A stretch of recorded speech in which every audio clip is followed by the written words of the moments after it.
ਸਾਹਿਬ JIO. Waheguru ਸਾਹਿਬ JIO. Ratna ਰਤਨ ਪਦਾਰਥ ਬਹੁ ਸਾਗਰ ਭਰਿਆ ਰਾਮ। ਬਾਣੀ ਗੁਰਬਾਣੀ ਲਾਗੇ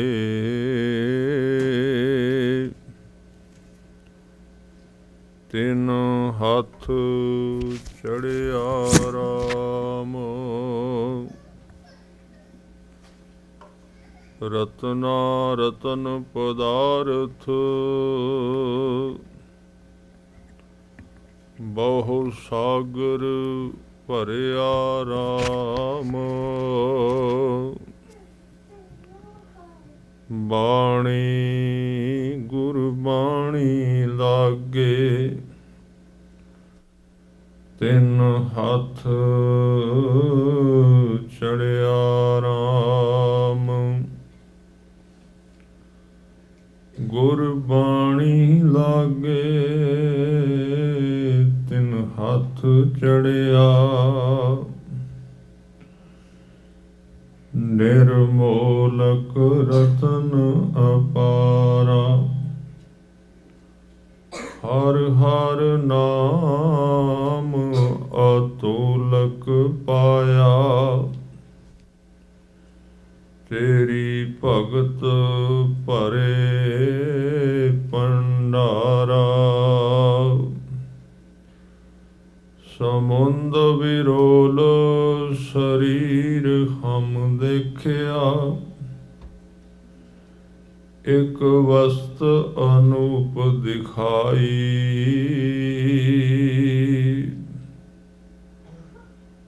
ਗੁਰ ਗੋਬਿੰਦ ਗੋਬਿੰਦ ਗੁਰੂ ਹੈ। ਨਾਨਕ ਭੇਦ ਨਾ ਪਾਈ। ਦਰਸ਼ਨ ਦੇਖ ਜੀਵਾ ਗੁਰ ਤੇਰਾ। ਪੂਰਨ ਕਰਮ ਹੋਏ ਪ੍ਰਭ ਮੇਰਾ। ਹੋਵੈ ਸਿਫਤ ਖਸਮ ਦੀ। ਨੂਰ ਅਰਸ਼ੋਂ ਕੁਰਸੋਂ ਝਟੀਐ। ਤੁਧ ਡਿਠੇ ਸੱਚੇ ਪਾਤਸ਼ਾਹ। ਮਲ ਜਨਮ ਜਨਮ ਦੀ ਕੱਟੀਐ। ਸਤਨਾਮ ਵਾਹਿਗੁਰੂ ਸਾਹਿਬ ਜੀਓ। ਸਤਿਗੁਰ ਨਾਨਕ ਦੇਓ ਆਪ ਉਪਾਇਆ। ਗੁਰੂ ਅੰਗਦ ਗੁਰ ਸਿੱਖ ਬਬਾਣੇ ਆਇਆ। ਗੁਰ ਸਿੱਖ ਹੈ ਗੁਰੂ ਅਮਰ ਸਤਿਗੁਰ ਭਾਇਆ। ਰਾਮਦਾਸ ਗੁਰ ਸਿੱਖ ਗੁਰ ਸਦਵਾਇਆ। ਗੁਰੂ ਅਰਜਨ ਗੁਰ ਸਿੱਖ ਪ੍ਰਗਟੀ ਆਇਆ। ਗੁਰ ਸਿੱਖ ਹਰਿ ਗੋਬਿੰਦ ਨਾ ਲੁਕੈ ਲੁਕਾਇਆ। ਗੁਰਮੁਖ ਪਾਰਸ ਹੋਏ ਪੂਜ ਕਰਾਇਆ। ਅਸ਼ਟ ਧਾਤ ਇਕ ਧਾਤ ਜੋਤ ਜਗਾਇਆ। 52 ਚੰਦਨ ਹੋਏ ਬਿਰਖ ਬੁਹਾਇਆ। ਗੁਰ ਸਿੱਖ ਸਿੱਖ ਗੁਰ ਹੋਏ, ਅਚਰਜ ਦਿਖਾਇਆ। ਜੋਤੀ ਜੋਤ ਜਗਾਏ, ਦੀਪ ਦੀਪਾਇਆ।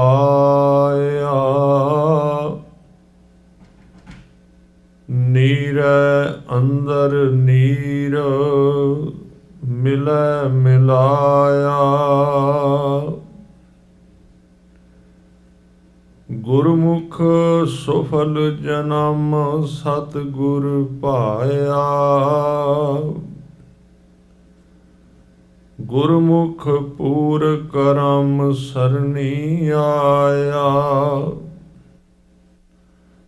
ਸਤਿਗੁਰ ਪੈਰੀ ਪਾਏ, ਨਾਉ ਦਿੜਾਇਆ।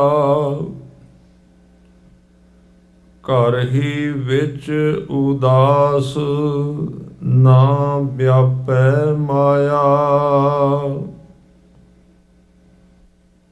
ਗੁਰ ਉਪਦੇਸ਼ ਕਮਾਏ, ਅਲਖ ਲਖਾਇਆ। ਗੁਰਮੁਖ ਜੀਵਨ ਮੁਕਤ, ਆਪ ਗਵਾਇਆ। ਗੁਰਮੁਖ ਜੀਵਨ ਮੁਕਤ, ਆਪ ਗਵਾਇਆ। ਵਾਹਿਗੁਰੂ ਜੀ ਕਾ ਖਾਲਸਾ, ਵਾਹਿਗੁਰੂ ਜੀ ਕੀ ਫਤਿਹ। ਸਤਿਗੁਰੂ ਪਾਤਸ਼ਾਹ ਗਰੀਬ ਨਵਾਜ ਦਸਾਂ ਪਾਤਸ਼ਾਹੀਆਂ ਦੇ ਪ੍ਰਗਟ ਸਰੂਪ ਸਤਿਗੁਰੂ ਸ੍ਰੀ ਗੁਰੂ ਗ੍ਰੰਥ ਸਾਹਿਬ ਜੀ ਦੀ ਹਜ਼ੂਰੀ ਵਿੱਚ ਜੁੜ ਬੈਠੇ ਸਤਿਕਾਰਯੋਗ ਸਾਧ ਸੰਗਤ ਜੀਓ, ਆਪ ਜੀ ਅਤੀ ਵਡਭਾਗੀ ਹੋ ਜਿਨ੍ਹਾਂ ਨੂੰ ਸਤਿਗੁਰੂ ਨੇ ਆਪਣੇ ਚਰਨਾਂ ਵਿੱਚ ਬੈਠਣ ਵਾਸਤੇ ਪ੍ਰੇਰਿਤ ਕੀਤਾ, ਚਰਨਾਂ ਵਿੱਚ ਬੁਲਾਇਆ ਔਰ ਇਸ ਦਰ ਦੇ ਉੱਤੇ ਇਸ ਜੀਵਨ ਦੀ ਸਭ ਤੋਂ ਅਮੁੱਲ ਦਾਤ ਦੀ ਬਖਸ਼ਿਸ਼ ਹੁੰਦੀ ਹੈ। ਬਸ ਇੱਕ ਵਾਰੀ ਪਤਾ ਲੱਗ ਜਾਏ ਕਿਤੇ ਮਨੁੱਖ ਨੂੰ ਕਿ ਹੀਰਿਆਂ ਦੀ ਖਾਣ ਹੈ ਇੱਥੇ, ਆਪਣੇ ਆਪ ਫਿਰ ਉਹਦੇ ਖੋਜੀ ਉਸ ਥਾਂ ਤੇ ਆਉਂਦੇ ਹਨ। ਜਿਵੇਂ ਭਾਈ ਸਾਹਿਬ ਜੀ ਨੇ ਸ਼ਬਦ ਵਿੱਚ ਗਾਇਆ ਕਿ ਉਹ ਐਸੇ ਵਪਾਰੀ ਨੇ ਜਿਨ੍ਹਾਂ ਦੇ ਹੱਥ ਤੇ ਇੱਕ ਹੀਰਾ ਚੜ੍ਹਿਆ ਤੇ ਉਹਦੇ ਤੋਂ ਬਾਅਦ ਸੰਸਾਰ ਛੁੱਟ ਗਿਆ। ਸੰਸਾਰ ਜਿਹੜਾ ਛੁੱਟਦਾ ਹੀ ਨਹੀਂ, ਇੱਥੇ ਲਿਖਿਆ ਹੀਰਾ ਹੱਥ ਚੜਿਆ ਨਿਰਮੋਲਕ, ਛੂਟ ਗਈ ਸੰਸਾਰੀ। ਇਹਦੇ ਵਿੱਚ ਕਬੀਰ ਜੀ ਇਸ਼ਾਰਾ ਕਰਦੇ ਵੀ ਸੰਸਾਰ ਨਹੀਂ ਬੰਦੇ ਨੂੰ ਫੜਦਾ, ਅਸੀਂ ਉਹਨੂੰ ਫੜਿਆ ਹੋਇਆ। ਬੜਾ ਵੱਡਾ ਖੁਲਾਸਾ ਕੀਤਾ ਇਸ ਪੰਕਤੀ ਵਿੱਚ। ਇਹ ਨਹੀਂ ਵੀ ਮਾਇਆ ਫੜਦੀ ਆਦਮੀ ਨੂੰ, ਮਾਇਆ ਨਹੀਂ ਫੜਦੀ, ਅਸੀਂ ਉਹਨੂੰ ਫੜਿਆ ਹੈ। ਤੇ ਫਿਰ ਸੱਚ ਇਹ ਹੈ ਵੀ ਜੇ ਅਸੀਂ ਉਹਨੂੰ ਫੜਿਆ ਹੈ ਤੇ ਛੱਡਣਾ ਵੀ ਅਸੀਂ ਹੈ। ਤੇ ਬੰਦੇ ਦੀ ਜ਼ਿੰਦਗੀ ਦਾ ਇੱਕ ਇਹ ਤਜਰਬਾ ਹੈ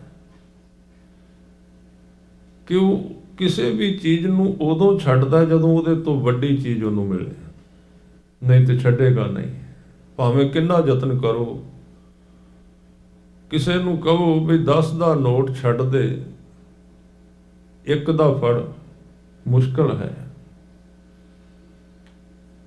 ਪਰ ਜੇ ਉਹਦੇ ਸਾਹਮਣੇ 100 ਕਰੋ ਤੇ ਉਹ ਛੁੱਟ ਜਾਏਗਾ ਆਪਣੇ ਆਪ। ਹੀਰਾ ਹਾਥ ਚੜਿਆ ਨਿਰਮੋਲਕ, ਗੁਰੂ ਸਾਹਿਬ ਕਹਿੰਦੇ ਇੱਕ ਹੀਰਾ ਤੇਰੇ ਕੋਲ। ਬਸ ਫਰਕ ਇੰਨਾ, ਉਹ ਹੀਰਾ ਦਿਮਾਗ ਨਾਲ ਨਹੀਂ ਲੱਭਦਾ, ਉਹ ਸੁਰਤ ਨਾਲ ਲੱਭਦਾ, ਉਲਟ ਕੇ ਅੰਦਰ ਨੂੰ ਜੀਵਨ ਦੇ ਵਿੱਚੋਂ ਲੱਭਦਾ ਨਾਮ ਦਾ ਹੀਰਾ। ਫਿਰ ਉੱਥੇ ਦੁਨੀਆ ਦੀਆਂ ਚਤੁਰਾਈਆਂ ਮੁੱਲ ਇਤਿਆਦਿਕ ਕੰਮ ਨਹੀਂ ਦਿੰਦੇ। ਜਿੱਥੇ ਜਿੱਥੇ ਬੰਦੇ ਨੂੰ ਉਸ ਕੀਮਤੀ ਹੀਰੇ ਦਾ ਪਤਾ ਲੱਗ ਜਾਏ, किन्ही बनजिया कांसी तांबा, किन्ही लौंग सुपारी।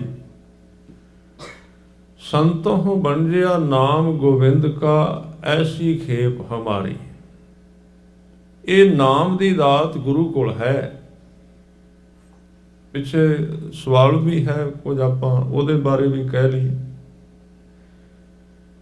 कि गुरु ग्रंथ साहिब जी दे कोल की है जो सानू देंदे ने जदों असीं कहने आ नाम दी दात दिओ। वो की है? तुसीं ध्यान नाल एक शंत नूं आसा दी वार विच भावें सुनना, भावें पढ़ना ते भावें विचारना। ਉਹਦੇ ਵਿੱਚ ਗੁਰੂ ਰਾਮਦਾਸ ਜੀ ਨੇ ਇੱਕ ਬੜੀ ਸੋਹਣੀ ਉਦਾਹਰਨ ਦਿੱਤੀ ਹੈ। ਉਹ ਉਦਾਹਰਨ ਹੈ ਇੱਕ ਜ਼ਿਮੀਂਦਾਰ ਦੀ ਤੇ ਇੱਕ ਆੜਤੀ ਦੀ। ਆੜਤੀ ਸ਼ਾਹ ਉਹਨੂੰ ਕਹਿੰਦੇ ਸੀ ਪੁਰਾਣੀ ਬੋਲੀ ਵਿੱਚ। ਸ਼ਾਹ ਦਾ ਅਰਥ ਹੈ ਆੜਤੀ। ਸ਼ਾਹ ਉਸ ਨੂੰ ਕਹਿੰਦੇ ਨੇ ਜਿਹਦੇ ਕੋਲ ਇੰਨੀ ਮਾਇਆ ਹੋਵੇ ਉਹ ਕਿਸੇ ਨੂੰ ਉਧਾਰ ਦੇ ਸਕੇ ਤੇ ਉਹ ਫਿਰ ਉਸ ਮਾਇਆ ਦੇ ਨਾਲ ਕੰਮ ਕਰਕੇ ਉਹਦਾ ਵਾਪਸ ਮੋੜਦਾ ਹੈ। ਉਹਨੂੰ ਕਹਿੰਦੇ ਨੇ ਸ਼ਾਹ, ਤੇ ਲੈਣ ਵਾਲੇ ਨੂੰ ਕਹਿੰਦੇ ਨੇ ਗ੍ਰਾਹਕ, ਆੜਤੀ ਕਹਿੰਦੇ ਨੇ। ਆਮ ਤੌਰ ਤੇ ਜ਼ਿਮੀਂਦਾਰ ਜਿਹੜੇ ਵਾਹੀ ਖੇਤੀ ਕਰਦੇ ਨੇ ਉਹਨਾਂ ਨੂੰ ਇੱਕ ਸ਼ਾਹ ਬਣਾਉਣਾ ਪੈਂਦਾ ਹੈ, ਸ਼ਾਹ। ਔਰ ਤੁਸੀਂ ਇੱਕ ਸ਼ਬਦ ਸੁਣਿਆ ਹੋਣਾ ਹੈ, ਸ਼ਾਹ ਵੇਲਾ।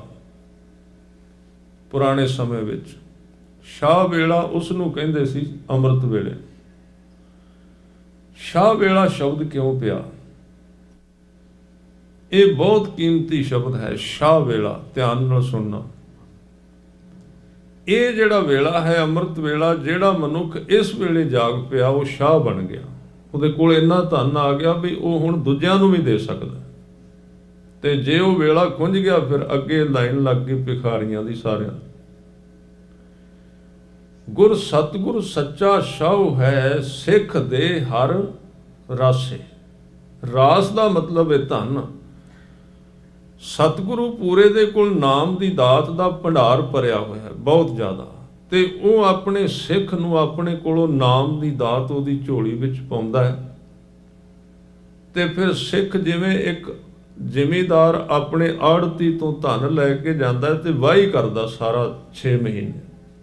ਵਾਹੀ ਕਰਨ ਤੋਂ ਬਾਅਦ ਜੇ ਉਹਨੇ 10,000 ਲਿਆ ਸੀ ਤੇ ਉਹਦੀ ਕਮਾਈ ਕਰ ਕਰਕੇ ਉਹਨੂੰ ਵਧਾ ਕੇ ਜਦੋਂ ਉਹਦੇ ਘਰ ਜਿਣਸ ਆਉਂਦੀ ਏ, ਬੋਲ ਬਹਿੰਦਾ ਤੇ ਜਾ ਕੇ ਆੜਤੀ ਕੋਲ ਰੱਖ ਦਿੰਦਾ, ਵਾਪਸ ਜਮ੍ਹਾਂ ਕਰਾਂਦਾ।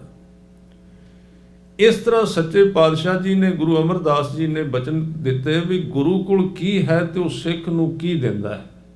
ਇਹ ਦੋ ਪੰਕਤੀਆਂ ਭਾਵੇਂ ਹਜ਼ੂਰ ਕੋਲ ਸੰਸਾਰਕ ਪਦਾਰਥ ਵੀ ਨੇ, ਪਰ ਸਭ ਤੋਂ ਮਹਿੰਗਾ ਸੌਦਾ ਉਹਦੇ ਕੋਲ ਨਾਮ ਹੈ। ਤੇ ਉਹਦੇ ਵਪਾਰੀ ਕਦੇ ਕਦੇ ਆਉਂਦੇ ਨੇ। ਮਿੱਟੀ ਮੰਗਣ ਵਾਲਿਆਂ ਦੀ ਕੋਈ ਕਮੀ ਨਹੀਂ ਇੱਥੋਂ ਵੀ, ਪਰ ਨਾਮ ਮੰਗਣ ਵਾਲਿਆਂ ਦੀ ਕਮੀ ਹੈ। ਇਸ ਕਰਕੇ ਕਬੀਰ ਜੀ ਕਹਿੰਦੇ ਨੇ ਉਹ ਹੀਰਾ ਹੈ। ਔਰ ਉਹ ਕਿੱਥੇ ਹੈ? 3 ਥਾਂ ਦੱਸੇ। ਕੋਠੜੇ ਮੈਂ ਕੋਠੜੀ, ਪਰਮ ਕੋਠੀ ਵਿਚਾਰ, ਗੁਰਦੀਨੀ ਬਸਤ ਕਬੀਰ ਕੋ, ਲੇਵੋ ਬਸਤ ਸੰਭਾਰ। ਕੋਠੜੇ ਮੈਂ ਕੋਠੜੀ ਤੇ ਇੱਕ ਤੀਜੀ ਪਰਮ ਕੋਠੀ। ਪਹਿਲੇ ਕੋਠੜੇ ਦਾ ਅਰਥ ਹੈ ਵੱਡਾ ਕੋਠਾ, ਸਰੀਰ। ਇਹਦੇ ਵਿੱਚ ਇੱਕ ਦੂਜੀ ਕੋਠੀ, ਮਨ ਦੀ ਕੋਠੀ। ਕੋਠੜੇ ਮਹਿ ਕੋਠੜੀ, ਸਰੀਰ ਦੇ ਵਿੱਚ ਮਨ। ਅਤੇ ਪਰਮ ਕੋਠੀ ਆਤਮਾ, ਉਹਦੇ ਵਿੱਚ ਉਹ ਖਜ਼ਾਨਾ ਹੈ ਜਿਹਨੂੰ ਗੁਰੂ ਸਾਹਿਬ ਕਹਿ ਰਹੇ ਨੇ।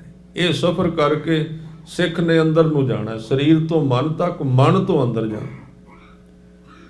ਗੁਰਦੀਨੀ ਵਸਤ ਕਬੀਰ ਕੋ, ਪੂਰੇ ਗੁਰੂ ਨੇ ਕਬੀਰ ਨੂੰ ਉਹ ਦਾਤ ਦੇ ਦਿੱਤੀ ਤੇ ਨਾਲ ਕਿਹਾ ਵੀ ਲੇਵੋ ਵਸਤ ਸੰਭਾਰ, ਇਹਨੂੰ ਹੁਣ ਸੰਭਾਲ ਕੇ ਰੱਖੋ, ਟਿਕਾ ਕੇ ਰੱਖੋ ਆਪਣੇ ਕੋਲ।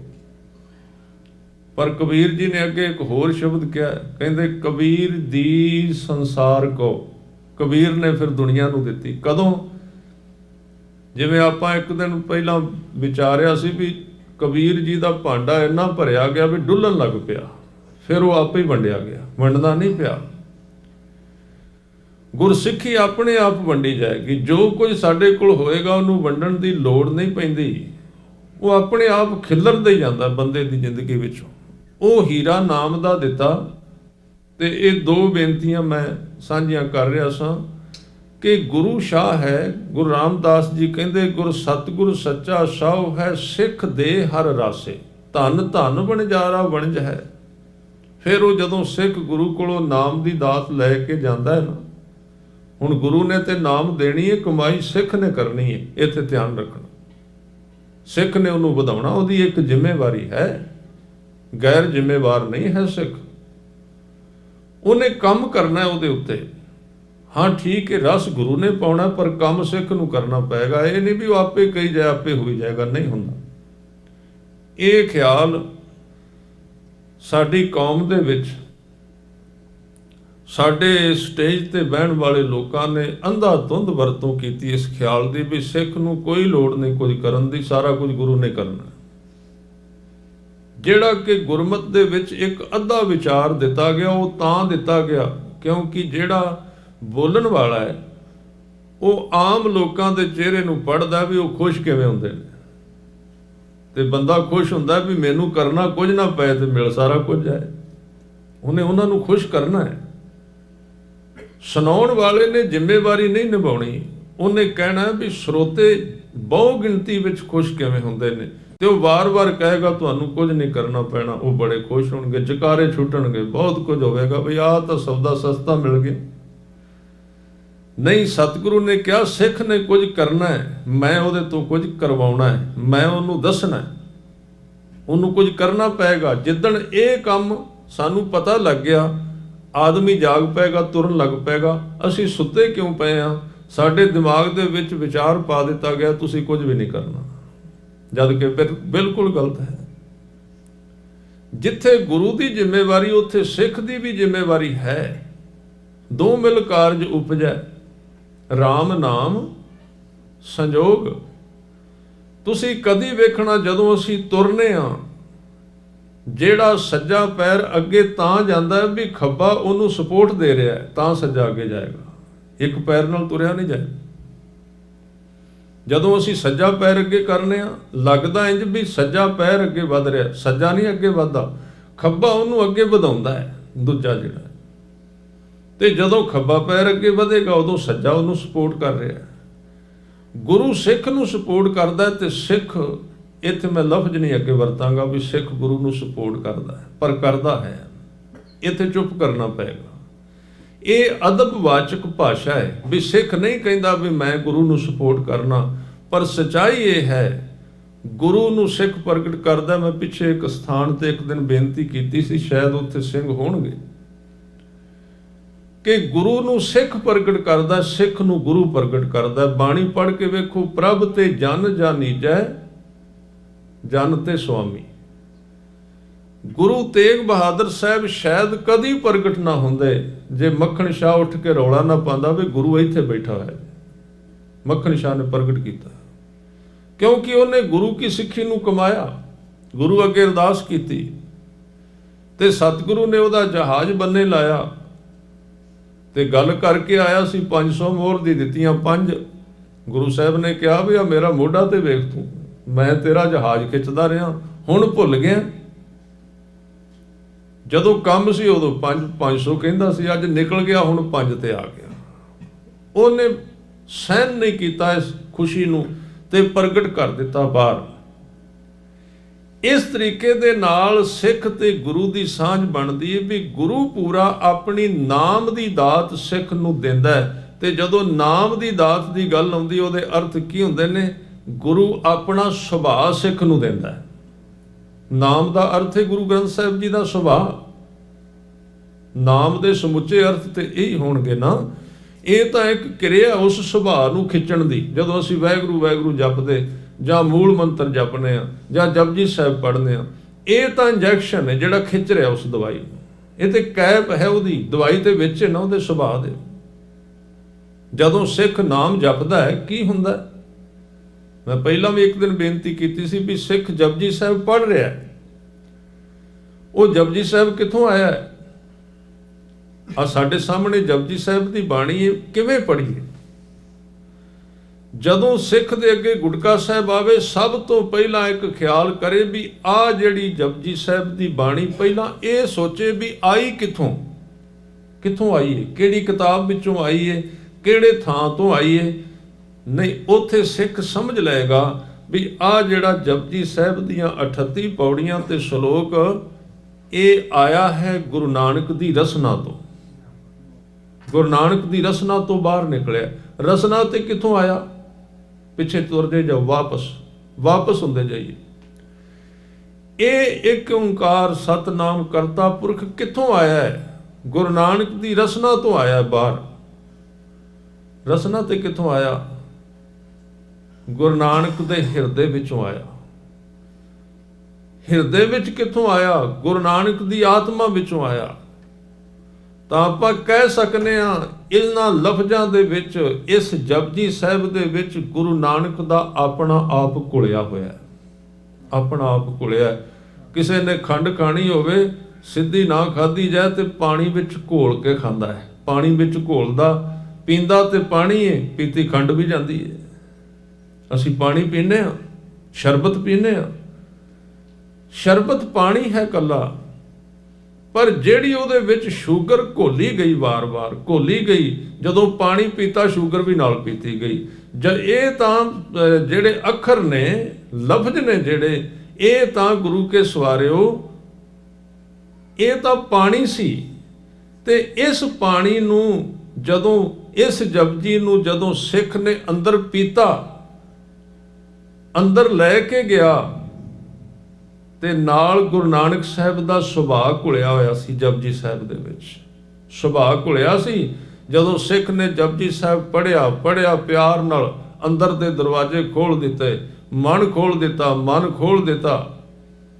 ਬਸ ਪਤਾ ਉਦੋਂ ਲੱਗਾ ਜਦੋਂ ਉਹਦੇ ਅੰਦਰ ਇੱਕ ਤਸਵੀਰ ਬਦਲਦੀ ਗਈ, ਅੰਦਰਲੀ ਮਨ ਦੀ, ਸਰੂਰ ਚੜ੍ਹਦਾ ਗਿਆ। ਉਹ ਸਰੂਰ ਕਿੱਥੋਂ ਆਇਆ ਸੀ? ਉਹ ਗੁਰੂ ਨਾਨਕ ਦਾ ਸੁਭਾਅ ਸੀ ਉਸ ਜਪਜੀ ਸਾਹਿਬ ਦੇ ਵਿੱਚ। ਸਿੱਖ ਦੇ ਅੰਦਰ ਚਲਾ ਗਿਆ, ਤੇ ਸਿੱਖ ਦੇ ਅੰਦਰ ਚਲਾ ਗਿਆ ਤੇ ਉਹਨੇ ਸਭ ਤੋਂ ਪਹਿਲਾਂ ਜਾ ਕੇ ਕੀ ਕੀਤਾ? ਸਿੱਖ ਦੇ ਪੁਰਾਣੇ ਸੁਭਾਅ ਨੂੰ ਮਾਰਨਾ ਸ਼ੁਰੂ ਕਰ ਦਿੱਤਾ। ਪੁਰਾਣੇ ਸੁਭਾਅ ਨੂੰ। ਉੱਥੇ ਇੱਕ ਝਗੜਾ ਹੈ, ਫਿਰ ਉੱਥੇ ਲੜਾਈ ਹੋਵੇਗੀ ਦੋਵਾਂ ਪਾਸਿਓਂ, ਕਿਉਂਕਿ ਆਪਣਾ ਜਿਹੜਾ ਕਈ ਜਨਮਾਂ ਦਾ ਸੁਭਾਅ ਹੈ ਉਹ ਅੱਗੇ ਖੜਾ ਹੋਵੇਗਾ। ਕਿਉਂਕਿ ਉਹ ਕਹਿੰਦਾ ਵੀ ਮੈਂ ਹੁਣ ਇਹ ਕਬਜ਼ੇ ਦਾ ਸਿਸਟਮ ਹੈ। ਇੱਕ ਬੰਦਾ ਕਹਿੰਦਾ ਭਾਵੇਂ ਘਰ ਤੇਰਾ ਹੈ ਪਰ ਰਹਿੰਦਾ ਤੇ ਮੈਂ ਨਾ ਕਈ ਦਿਨਾਂ। ਕਬਜ਼ੇ ਦੀ ਕਿਰਿਆ ਪੰਜਾਬ ਦੇ ਵਿੱਚ, ਹਿੰਦੁਸਤਾਨ ਵਿੱਚ ਉਹ ਸਾਲ ਵਿਖਾਉਂਦੇ ਨੇ ਵੀ ਇੰਨੇ ਸਾਲਾਂ ਤੋਂ ਰਹਿ ਰਹੇ ਹਾਂ। ਦੁੱਖ ਸਾਡੇ ਜੀਵਨ ਦੇ ਵਿੱਚ ਇੰਨੇ ਸਾਲਾਂ ਤੋਂ, ਇੰਨੀਆਂ ਜਨਮਾਂ ਤੋਂ, ਇੰਨੀਆਂ ਸਦੀਆਂ ਤੋਂ ਰਹਿ ਰਿਹਾ ਹੈ ਕਿ ਗੁਰੂ ਕੇ ਸਵਾਰਿਓ, ਜਦੋਂ ਬਾਹਰੋਂ ਗੁਰੂ ਕਾ ਸੁਭਾਅ, ਗੁਰੂ ਕਾ ਸ਼ਬਦ ਜਪਜੀ ਸਾਹਿਬ ਅੰਦਰ ਜਾਂਦਾ ਹੈ ਤੇ ਉਹ ਸੁਭਾਅ ਅੱਗੇ ਖੜਾ ਹੋ ਜਾਂਦਾ ਹੈ। ਉਹਨੂੰ ਗੁਰੂ ਸਾਹਿਬ ਨੇ ਬਾਣੀ ਵਿੱਚ ਕਿਹਾ, ਗਗਨ ਦਮਾਮਾ ਬਾਜਿਆ ਪਰਿਓ ਨਿਸ਼ਾਨੇ ਘਾਓ, ਖੇਤ ਜੋ ਮਾਂਡਿਓ ਸੂਰਮਾ ਅਬ ਜੂਝਣ ਕੋ ਦਾਓ। ਇੱਥੇ ਜੂਝਣਾ ਤੂੰ। ਹੁਣ ਇੱਥੇ ਝਗੜਾ ਹੋਵੇਗਾ, ਕਈ ਵਾਰੀ ਤੇਰੀ ਜਿੱਤ ਹੋਵੇਗੀ, ਕਈ ਵਾਰੀ ਉਹਦੀ ਹੋਵੇਗੀ। ਇੱਥੇ ਲੜਾਈ ਚੱਲਣੀ ਹੈ ਪੂਰੀ। ਇਹ ਯੋਧਿਆਂ ਦਾ ਰਾਹ ਹੈ, ਇਹ ਸੂਰਮਿਆਂ ਦਾ ਰਾਹ ਹੈ। ਧਰਮ ਕੋਈ ਇਹ ਨਹੀਂ ਵੀ ਜਿਨ੍ਹਾਂ ਬੰਦਿਆਂ ਤੋਂ ਹੋਰ ਕੰਮ ਕੋਈ ਨਾ ਹੋਇਆ ਉਹਨਾਂ ਨੂੰ ਕਿਹਾ ਗੁਰਦੁਆਰੇ ਚਲੇ ਜਾਓ। ਸਭ ਤੋਂ ਜ਼ਿਆਦਾ ਹਿੰਮਤ ਇਸ ਥਾਂ ਤੇ ਚਾਹੀਦੀ। ਇਸ ਕਰਕੇ ਭਾਈ ਗੁਰਦਾਸ ਜੀ ਨੇ ਇਸ ਮਾਰਗ ਤੇ ਉਦਾਹਰਨਾਂ ਦਿੱਤੀਆਂ, ਭਾਵੇਂ ਉਹ ਗਲਤ ਕਾਰਜ ਸਨ। ਉਦਾਹਰਨਾਂ ਕਿਹਨਾਂ ਦੀਆਂ ਦਿੱਤੀਆਂ? ਚੋਰਾਂ ਦੀਆਂ, ਜੁਆਰੀਆਂ ਦੀਆਂ, ਵੇਸ਼ਵਾਗਾਮੀਆਂ ਦੀਆਂ। ਕਿਉਂ ਦਿੱਤੀਆਂ ਉਦਾਹਰਨਾਂ? ਕਿਉਂਕਿ ਸਾਨੂੰ ਸਿਖਾਇਆ ਗਿਆ ਵੀ ਗੁਰਦੁਆਰਾ ਪਾਠ ਕਰਨਾ ਕੋਈ ਬਹੁਤਾ ਔਖਾ ਨਹੀਂ। ਤਾਂ ਹੀ ਅਸੀਂ ਉਸ ਤਰ੍ਹਾਂ ਹੀ ਆਉਂਦੇ ਹਾਂ ਨਾ, ਵੀ ਇਹ ਕਿਹੜੀ ਕੋਈ ਵੱਡੀ ਗੱਲ ਹੈ। ਖਾਲੀ ਟਾਈਮ ਜ਼ਿੰਦਗੀ ਦਾ ਕਾਰਨਰ ਸਮਝਿਆ ਸੀ ਧਰਮ। ਉਹ ਕੋਣਾ ਜਿਹੜਾ ਵਾਧੂ ਦਾ ਟਾਈਮ ਉਹ ਧਰਮ ਲਈ ਲਾ ਦਿਓ। 2 ਮਿੰਟ ਜਾਓ, ਮੱਥਾ ਟੇਕੋ, ਪ੍ਰਸ਼ਾਦ ਕਰਾਓ, ਪ੍ਰਸ਼ਾਦ ਲਵੋ, ਵਾਪਸ ਮੁੜ ਜਾਓ, ਸਿੱਖ ਬਣ ਗਏ। ਜਦ ਕਿ ਇੰਨਾ ਸੌਖਾ ਨਹੀਂ ਸੀ। ਇੱਥੇ ਤਾਂ ਤੁਸੀਂ ਇਤਿਹਾਸ ਪੜ੍ਹ ਕੇ ਵੇਖੋ, ਇੱਥੇ ਕਾਮਯਾਬ ਹੀ ਚੋਰ ਹੋਏ ਨੇ, ਇੱਥੇ ਕਾਮਯਾਬ ਹੀ ਡਾਕੂ ਹੋਏ ਨੇ। ਕਿਹੜੇ ਕਿਹੜੇ ਲੋਕ ਨੇ? ਭਾਈ ਬਿਧੀ ਚੰਦ ਕੌਣ ਸਨ? ਹਿੰਮਤ ਵਾਲੇ ਲੋਕ। ਕਰਮ ਭਾਵੇਂ ਗਲਤ ਸੀ ਪਰ ਪਿੱਛੇ ਬੈਕ ਵਿੱਚ ਤਾਕਤ ਬੜੀ ਸੀ। ਚੋਰ ਵਿੱਚ ਥੋੜੀ ਤਾਕਤ ਥੋੜੀ ਹੁੰਦੀ, ਛੋਟੀ ਤਾਕਤ। ਜਦੋਂ ਸੰਨ ਲਾਉਂਦਾ ਕੀ ਪਤਾ ਉੱਤੋਂ ਹੀ ਆ ਜਾਏ, ਕੋਈ ਫੜਿਆ ਜਾਏ। ਇੱਥੇ ਭੂਮੀਏ ਚੋਰ ਵਰਗੇ ਗੁਰੂ ਨਾਨਕ ਦੇ ਬਚਨ ਨੂੰ ਕਮਾ ਸਕੇ। ਇੱਥੇ ਬੰਦੇ ਤਲ ਕੇ ਖਾਣ ਵਾਲੇ ਕੌਡੇ ਰਾਖਸ਼ ਵਰਗੇ ਹਿੰਮਤ ਕਰਕੇ ਗੁਰੂ ਕੇ ਹੁਕਮ ਨੂੰ ਕਮਾ ਗਏ। ਛੋਟਾ ਕਾਰਜ ਨਹੀਂ ਹੈ। ਇਸ ਲਈ ਭਾਈ ਗੁਰਦਾਸ ਜੀ ਕਹਿੰਦੇ ਨੇ ਤੂੰ ਕਰਦਾ ਧਰਮ ਦੀ ਗੱਲ ਨੇ, ਤੇਰੇ ਵਿੱਚ ਤਾਕਤ ਤੇ ਇੱਕ ਅਮਲੀ ਤੋਂ ਵੀ ਘੱਟ ਹੈ। ਇੱਕ ਪੂਰਾ ਭਾਈ ਗੁਰਦਾਸ ਜੀ ਨੇ ਉਦਾਹਰਨ ਦਿੱਤੀ ਹੈ ਆਪਣੀ ਬਾਣੀ ਵਿੱਚ। ਉਹ ਕਹਿੰਦੇ ਨੇ ਵੀ ਇੱਕ ਚੋਰ ਨੇ ਚੋਰੀ ਕੀਤੀ, ਚੋਰੀ ਵਿੱਚ ਫੜਿਆ ਗਿਆ, ਪੁਲਿਸ ਵਾਲੇ ਫੜ ਕੇ ਲੈ ਗਏ, ਉੱਥੇ ਪਰਚਾ ਹੋ ਗਿਆ, ਬੜੀ ਬਦਨਾਮੀ ਹੋਈ ਪਿੰਡ ਦੇ ਵਿੱਚ। ਸਾਰੇ ਪਿੰਡ ਵਿੱਚ ਲੋਕਾਂ ਨੇ ਕਿਹਾ ਵੀ ਬਹੁਤ ਮਾੜਾ ਆਦਮੀ ਹੈ। ਕਹਿੰਦੇ ਨੇ ਅਜੇ ਪੂਰੀ ਤਰ੍ਹਾਂ ਕੇਸ ਖਤਮ ਨਹੀਂ ਸੀ ਹੋਇਆ, ਜ਼ਮਾਨਤ ਕਰਾ ਕੇ ਆਇਆ ਤੇ ਜ਼ਮਾਨਤ ਤੇ ਆਏ ਨੇ ਫਿਰ ਚੋਰੀ ਕਰ ਲਈ ਦੂਜੀ ਵਾਰੀ। ਉਹਨੇ ਪਰਵਾਹ ਨਹੀਂ ਕੀਤੀ ਬਦਨਾਮੀ ਦੀ, ਉਹਨੇ ਕੋਈ ਪਰਵਾਹ ਨਹੀਂ ਕੀਤੀ। ਇੱਥੇ ਉਹਦਾ ਇੱਕ ਪੱਖ ਲੈ ਰਹੇ ਨੇ, ਉਹਦੇ ਕਰਮ ਦੀ ਸ਼ਲਾਘਾ ਨਹੀਂ ਕਰ ਰਹੇ ਵੀ ਚੋਰੀ ਕਰਨੀ ਚੰਗੀ ਹੈ, ਉਹਦੇ ਇੱਕ ਅੰਦਰਲੀ ਤਾਕਤ ਦੀ ਉਦਾਹਰਨ ਦੇ ਰਹੇ ਨੇ ਵੀ ਅਜੇ ਪਿਛਲਾ ਕੇਸ ਨਿਬੜਿਆ ਨਹੀਂ, ਇੱਕ ਹੋਰ ਪੈ ਗਿਆ, ਦੂਜੇ ਦੀ ਜ਼ਮਾਨਤ ਹੋਈ, ਤੀਜੀ ਚੋਰੀ ਫਿਰ ਕਰ ਲਈ। ਇੰਨੀ ਤਾਕਤ। ਇੱਕ ਜੁਆਰੀ ਆਦਮੀ, ਜੂਏ ਦੇ ਵਿੱਚ ਉਹਨੇ ਸਾਰਾ ਕੁਝ ਆਪਣਾ ਦਾਅ ਤੇ ਲਾ ਦਿੱਤਾ, ਪਰ ਉਹਨੇ ਜੂਆ ਖੇਡਣਾ ਨਹੀਂ ਛੱਡਿਆ। ਇਸੇ ਤਰ੍ਹਾਂ ਕੋਈ ਵੀ ਕੰਮ ਹੈ ਧਰਮ ਦਾ, ਜਿਹੜਾ ਸੰਸਾਰਿਕ ਕੰਮ ਹੈ, ਭਾਵੇਂ ਕੋਈ ਵੇਸ਼ਵਾਗਾਮੀ ਹੈ, ਕਰੈਕਟਰਲੈਸ ਹੈ, ਉੱਥੇ ਜਾਂਦਾ, ਸਾਰੇ ਸੰਸਾਰ ਵਿੱਚ ਉਹਦੀ ਬੇਇੱਜ਼ਤੀ ਹੁੰਦੀ ਹੈ, ਪਰ ਉਹ ਆਪਣੇ ਕੰਮ ਨੂੰ ਨਹੀਂ ਛੱਡਦਾ। ਭਾਈ ਗੁਰਦਾਸ ਜੀ ਕਹਿੰਦੇ ਤੇਰੇ ਵਿੱਚ ਤੇ ਉਹਨਾਂ ਜਿੰਨੀ ਹਿੰਮਤ ਵੀ ਨਹੀਂ। ਤੈਨੂੰ ਤਾਂ ਕੋਈ ਇੱਕ ਆਦਮੀ ਕਹਿ ਦੇ ਥੋੜਾ ਜਿਹਾ ਵੀ ਇਹ ਤਾਂ ਗਲਤੀ ਕਰ ਰਿਹਾ, ਤੇਰਾ ਅੰਦਰ ਪੈਰਾਂ ਥੱਲੋਂ ਜ਼ਮੀਨ ਨਿਕਲ ਜਾਂਦੀ ਵੀ ਲੋਕ ਮੈਨੂੰ ਕੀ ਕਹਿ ਰਹੇ। ਨਹੀਂ, ਸਿੱਖ ਇਹ ਕੁਰਬਾਨੀ ਕਰਦਾ ਹੈ ਗੁਰੂ ਦੇ ਚਰਨਾਂ ਦੇ ਉੱਤੇ। ਗੁਰੂ ਨਾਨਕ ਸਾਹਿਬ ਜੀ ਦੀ ਛੋਟੀ ਜਿਹੀ ਘਟਨਾ ਮੈਂ ਤੁਹਾਡੇ ਨਾਲ ਸਾਂਝੀ ਕਰਾਂ। ਇੱਕ ਥਾਂ ਤੇ ਜਦੋਂ ਵਲੀ ਕੰਧਾਰੀ ਕੋਲ ਗਏ ਤੇ ਗੁਰੂ ਸਾਹਿਬ ਕਹਿੰਦੇ, ਭਾਈ ਮਰਦਾਨਾ ਜੀ ਨੇ ਪਾਣੀ ਮੰਗਿਆ ਤੇ ਕਹਿੰਦੇ ਜਾਓ, ਉੱਤੇ ਇੱਕ ਵਲੀ ਹੈ ਯਾਨੀ ਕਿ ਫਕੀਰ ਹੈ, ਉਹਦੇ ਤੋਂ ਪਾਣੀ ਮੰਗ ਕੇ ਲਿਆਓ। ਭਾਈ ਮਰਦਾਨਾ ਜੀ ਚਲੇ ਗਏ, ਪਹਾੜੀ ਉੱਚੀ ਸੀ, ਚੜ੍ਹ ਕੇ ਗਏ, ਪਾਣੀ ਮੰਗਿਆ। ਉਹ ਕਹਿੰਦਾ ਕਿੱਥੋਂ ਆਇਆ ਹੈ? ਕਹਿਣ ਲੱਗੇ ਮੈਂ ਗੁਰੂ ਨਾਨਕ ਦਾ ਸਿੱਖ ਹਾਂ। ਕਹਿੰਦੇ ਜਿਹਦਾ ਸਿੱਖ ਹੈ ਉਹਦੇ ਤੋਂ ਪਾਣੀ ਮੰਗ ਜਾ ਕੇ, ਮੇਰੇ ਕੋਲ ਕੋਈ ਪਾਣੀ ਨਹੀਂ। ਵਾਪਸ ਆ ਗਏ ਦੂਜੀ ਵਾਰੀ। ਜਦੋਂ ਆ ਕੇ ਦੱਸਿਆ ਤੇ ਹਜ਼ੂਰ ਕਹਿੰਦੇ ਫਿਰ ਜਾ। ਦੂਜੀ ਵਾਰੀ ਫਿਰ ਚਲੇ ਗਏ, ਕਹਿੰਦੇ ਪਾਣੀ, ਕਹਿੰਦੇ ਮੈਂ ਤੈਨੂੰ ਹੁਣੇ ਮੋੜਿਆ, ਤੂੰ ਫਿਰ ਆ ਗਿਆ, ਇੱਥੇ ਕੋਈ ਪਾਣੀ ਨਹੀਂ, ਦੌੜ ਜਾ ਇੱਥੋਂ। 2-3 ਹੋਰ ਗਰਮ ਗਰਮ ਗੱਲਾਂ ਸੁਣਾ ਦਿੱਤੀ, ਵਾਪਸ ਆ ਗਏ। ਤੇ ਤੀਜੀ ਵਾਰੀ ਗੁਰੂ ਸਾਹਿਬ ਨੇ ਫਿਰ ਘੱਲਿਆ। ਜਦੋਂ ਤੀਜੀ ਵਾਰੀ ਤੋਰਨ ਲੱਗੇ ਨਾ, ਤੇ ਭਾਈ ਮਰਦਾਨਾ ਕਹਿੰਦਾ ਮਹਾਰਾਜ ਉਹ ਤੇ ਝਿੜਕਦਾ ਬੜਾ ਹੈ, ਉਹ ਤੇ ਗਲਤ ਬੜਾ ਬੋਲਦਾ ਹੈ। ਤੇ ਹਜ਼ੂਰ ਕਹਿੰਦੇ ਮਰਦਾਨਿਆ, ਮੇਰੇ ਵਾਸਤੇ ਤੂੰ ਝਿੜਕਾ ਨਹੀਂ ਖਾ ਸਕਦਾ, ਮੇਰੇ ਵਾਸਤੇ ਤੂੰ ਸਹਿਣ ਨਹੀਂ ਕਰ ਸਕਦਾ, ਕੁਝ ਨਾ ਕੁਝ ਸਹਿਣ ਕਰ। ਜੇ ਇਸ ਮਾਰਗ ਤੇ ਕਿਸੇ ਆਦਮੀ ਨੇ ਕਮਾਈ ਕਰਨੀ ਹੈ, ਉਹ ਇਸ ਚੀਜ਼ ਨੂੰ ਮਨੋਂ ਕੱਢਦਾ ਵੀ ਸੰਸਾਰ ਮੈਨੂੰ ਕੀ ਕਹਿ ਰਿਹਾ। ਸੰਸਾਰ ਤਾਂ ਕਹਿ ਗਈ, ਇੱਥੇ ਤਾਂ ਜੇ ਧੁੱਪੇ ਕੱਪੜੇ ਸਫੈਦ ਪਾ ਕੇ ਆਓ ਪ੍ਰੈਸ, ਤੇ ਫਿਰ ਕਹੇਗਾ ਵੀ ਹੰਕਾਰੀ ਹੋ ਗਿਆ। ਤੇ ਜੇ ਥੋੜੀ ਜਿਹੀ ਪ੍ਰੈਸ ਟੁੱਟ ਜਾਏ, ਕਹਿੰਦੇ ਇਹਦਾ ਕੰਮ ਹੋ ਗਿਆ, ਲੱਗ ਗਿਆ ਨੇੜੇ ਕੰਮ ਇਹਦਾ। ਕਿਸੇ ਪਾਸੇ ਨਹੀਂ ਬਖਸ਼ਣਗੇ, ਨਾ ਪ੍ਰੈਸ ਪ੍ਰਵਾਨ ਇੱਥੇ ਤੇ ਨਾ ਮੈਲ ਪ੍ਰਵਾਨ। ਫਿਰ ਕਹਿਣਗੇ ਜੀ ਇਹਦਾ ਤੇ ਦੁਆਲਾ ਨਿਕਲਣ ਵਾਲਾ, ਅਗਲੇ ਸਾਲ ਮੈਨੂੰ ਲੱਗਦਾ ਘਾਟਾ ਪੈ ਗਿਆ। ਤੇ ਜੇ ਪ੍ਰੈਸ ਕਰਕੇ ਆਓ, ਫਿਰ ਕਹਿਣਗੇ ਵੀ ਹੰਕਾਰੀ ਬਹੁਤ ਹੈ, ਵੇਖੋ ਚਿੱਟੇ ਕੱਪੜੇ ਪਾ ਕੇ ਆਉਂਦਾ, ਮਨ ਕਾਲਾ ਇਹਦਾ, ਮਨ ਵੇਖ ਲੈਂਦੇ ਵਿੱਚੋਂ। ਇੱਥੋਂ ਦੀ ਕੋਈ ਵੀ ਇਉਂ ਕਹਿ ਲਓ ਵੀ ਅਸੀਂ ਉਹਨਾਂ ਲੋਕਾਂ ਤੋਂ ਜ਼ਿੰਦਗੀ ਦਾ ਸਾਇਨ ਕਰਵਾਉਣਾ ਚਾਹੁੰਦੇ ਹਾਂ, ਟੈਸਟ ਕਰਾਉਣਾ ਚਾਹੁੰਦੇ ਹਾਂ, ਜਿਨ੍ਹਾਂ ਦੇ ਆਪਣੀ ਕੋਈ ਇਸ ਤਰ੍ਹਾਂ ਦੀ ਉਹਨਾਂ ਕੋਲ ਯੋਗਤਾ ਹੀ ਨਹੀਂ ਕਿ ਉਹ ਕਿਸੇ ਚੀਜ਼ ਨੂੰ ਵੇਖ ਸਕਣ। ਇਸ ਕਰਕੇ ਗੁਰੂ ਸਾਹਿਬ ਨੇ ਕਿਹਾ ਵੀ ਤੂੰ ਉਸ ਜਪਜੀ ਸਾਹਿਬ ਨੂੰ ਜਦੋਂ ਅੰਦਰ ਲੈ ਕੇ ਜਾਏਗਾ ਨਾ, ਤੇਰੇ ਅੰਦਰ ਜਪਜੀ ਸਾਹਿਬ ਨਹੀਂ ਜਾਏਗਾ, ਤੇਰੇ ਅੰਦਰ ਗੁਰੂ ਨਾਨਕ ਦਾ ਸੁਭਾਅ ਚਲਾ ਜਾਏਗਾ, ਤੇ ਦੁੱਖਾਂ ਦਾ ਜਿਹੜਾ ਅੰਦਰ ਡੇਰਾ ਸੀ ਟੁੱਟਣਾ ਸ਼ੁਰੂ ਹੋ ਜਾਏਗਾ। ਜਿਹਨੂੰ ਹਜ਼ੂਰ ਨੇ ਕਿਹਾ ਪਰਮੇਸ਼ਰ ਦਿੱਤਾ ਬੰਨਾ, ਦੁੱਖ ਰੋਗ ਕਾ ਡੇਰਾ ਪੰਨਾ। ਡੇਰਾ ਉਹਨੂੰ ਕਹਿੰਦੇ ਨੇ ਜਿਹੜਾ ਕਈ ਯਾਨੀ ਕਿ ਬੜੇ ਲੰਮੇ ਸਮੇਂ ਤੋਂ ਕੋਈ ਡੇਰਾ ਲਾ ਕੇ ਬੈਠਾ ਹੋਵੇ, ਕਬਜ਼ਾ ਕਰ, ਉਹ ਟੁੱਟ ਗਿਆ। ਅਨੰਦ ਕਰੈ ਨਰ ਨਾਰੀ।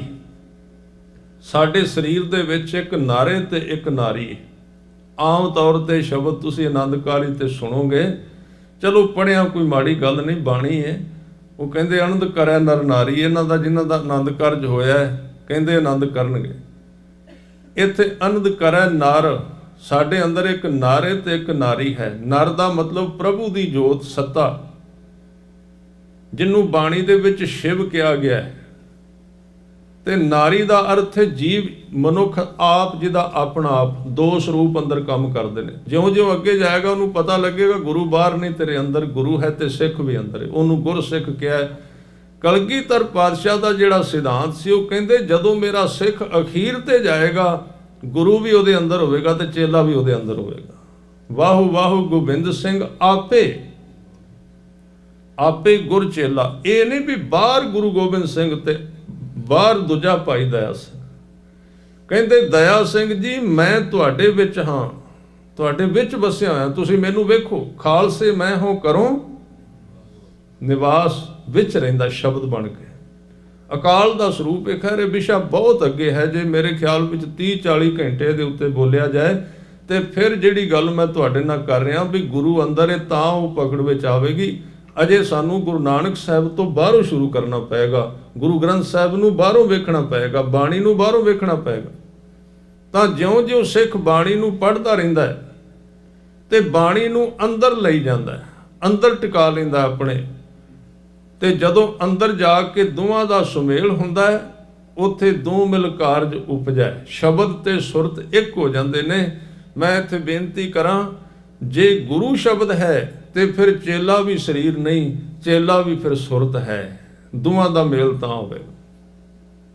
ਅਸੀਂ ਇਸ ਮਾਰਗ ਦੇ ਸਾਧਨਾ ਦੇ, ਅਧਿਆਤਮਵਾਦ ਦੇ ਮਾਰਗ ਦੇ ਉੱਤੇ ਇੱਕ ਗਲਤੀ ਕਰਨੇ ਆ। ਜਿਹਨੂੰ ਗੁਰੂ ਮੰਨ ਰਹੇ ਆ ਉਹ ਤੇ ਸ਼ਬਦ ਹੈ, ਤੇ ਜਿਹੜੀ ਚੀਜ਼ ਉਹਦੇ ਨਾਲ ਜੋੜਨੀ ਚਾਹੁੰਦੇ ਉਹ ਹੱਥ ਨੇ, ਸਰੀਰ।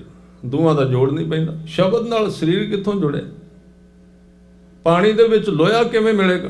ਤੁਸੀਂ ਪਾਣੀ ਰੱਖ ਕੇ ਵਿੱਚ ਲੋਹੇ ਦਾ ਟੁਕੜਾ ਰੱਖ ਦਿਓ, ਕਹੋ ਦੋਵੇਂ ਇੱਕ ਹੋ ਜਾਓ, ਨਹੀਂ ਹੋਣਗੇ। ਤਾਂ ਹੀ ਤੇ ਸਫਲਤਾ ਨਹੀਂ ਹੁੰਦੀ ਸਾਧਨਾ ਵਿੱਚ।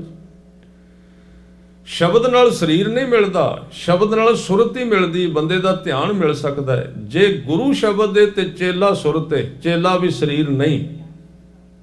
ਇਸ ਕਰਕੇ ਗੁਰੂ ਸਾਹਿਬ ਕਹਿੰਦੇ, ਜਦੋਂ ਗੁਰਸਿੱਖ ਆਪਣੇ ਗੁਰੂ ਦੇ ਕੋਲੋਂ ਨਾਮ ਦੀ ਦਾਤ ਲੈਂਦਾ ਨਾ, ਨਾਮ ਦੀ ਦਾਤ ਲੈ ਕੇ ਜਪਦਾ ਹੈ, ਮੂਲ ਮੰਤਰ ਨੂੰ ਜਪਦਾ ਹੈ, ਗੁਰਮੰਤਰ ਨੂੰ ਜਪਦਾ ਹੈ, ਜਪਜੀ ਸਾਹਿਬ ਨੂੰ ਜਪਦਾ, ਪੰਜ ਬਾਣੀਆਂ ਨੂੰ ਜਪਦਾ, ਸਹਿਜ ਪਾਠ ਕਰਦਾ ਹੈ, ਉਸ ਕਿਰਿਆ ਦੇ ਨਾਲ ਗੁਰੂ ਕੀ ਬਖਸ਼ਿਸ਼ ਸਿੱਖ ਦੀ ਸੁਰਤ ਦੇ ਵਿੱਚ ਸਮਾਂਦੀ ਜਾਂਦੀ ਏ ਤੇ ਗੁਰੂ ਕਾ ਸ਼ਬਦ ਅਮਰ ਵੇਲ ਹੋ ਕੇ ਸਿੱਖ ਦੇ ਅੰਦਰਲੇ ਸਾਰੇ ਪਾਪਾਂ ਨੂੰ ਸੁਕਾ ਦਿੰਦਾ।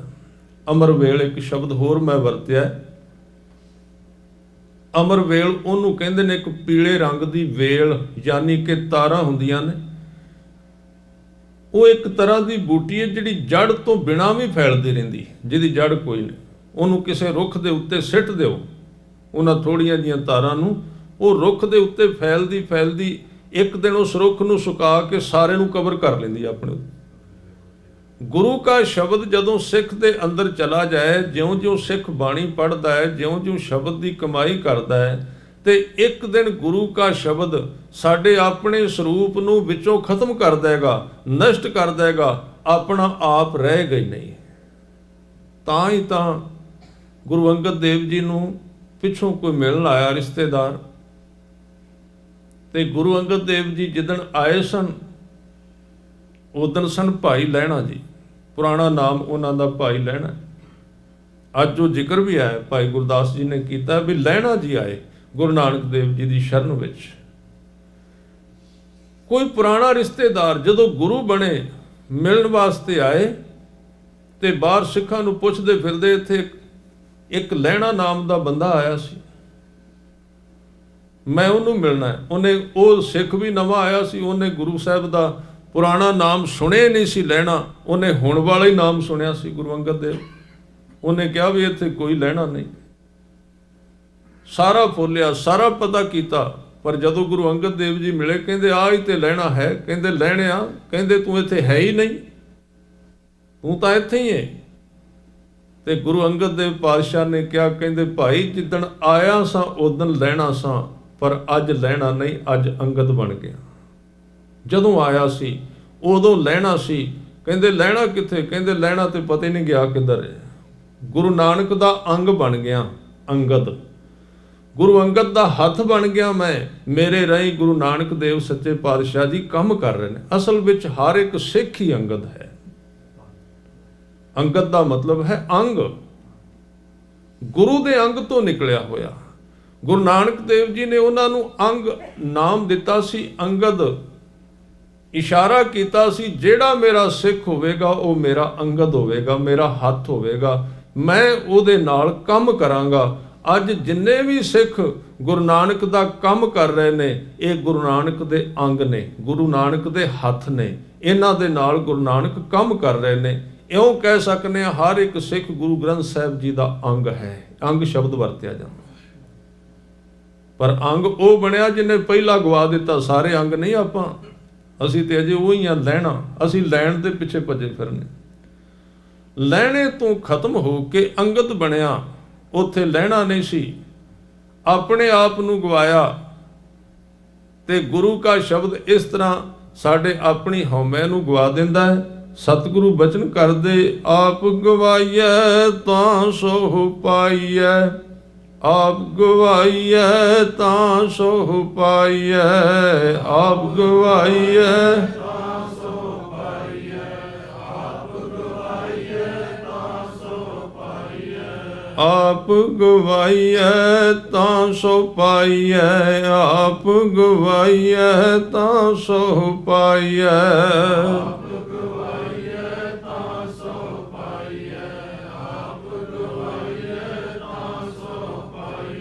अवर कैसी चतुराई, अवर कैसी चतुराई,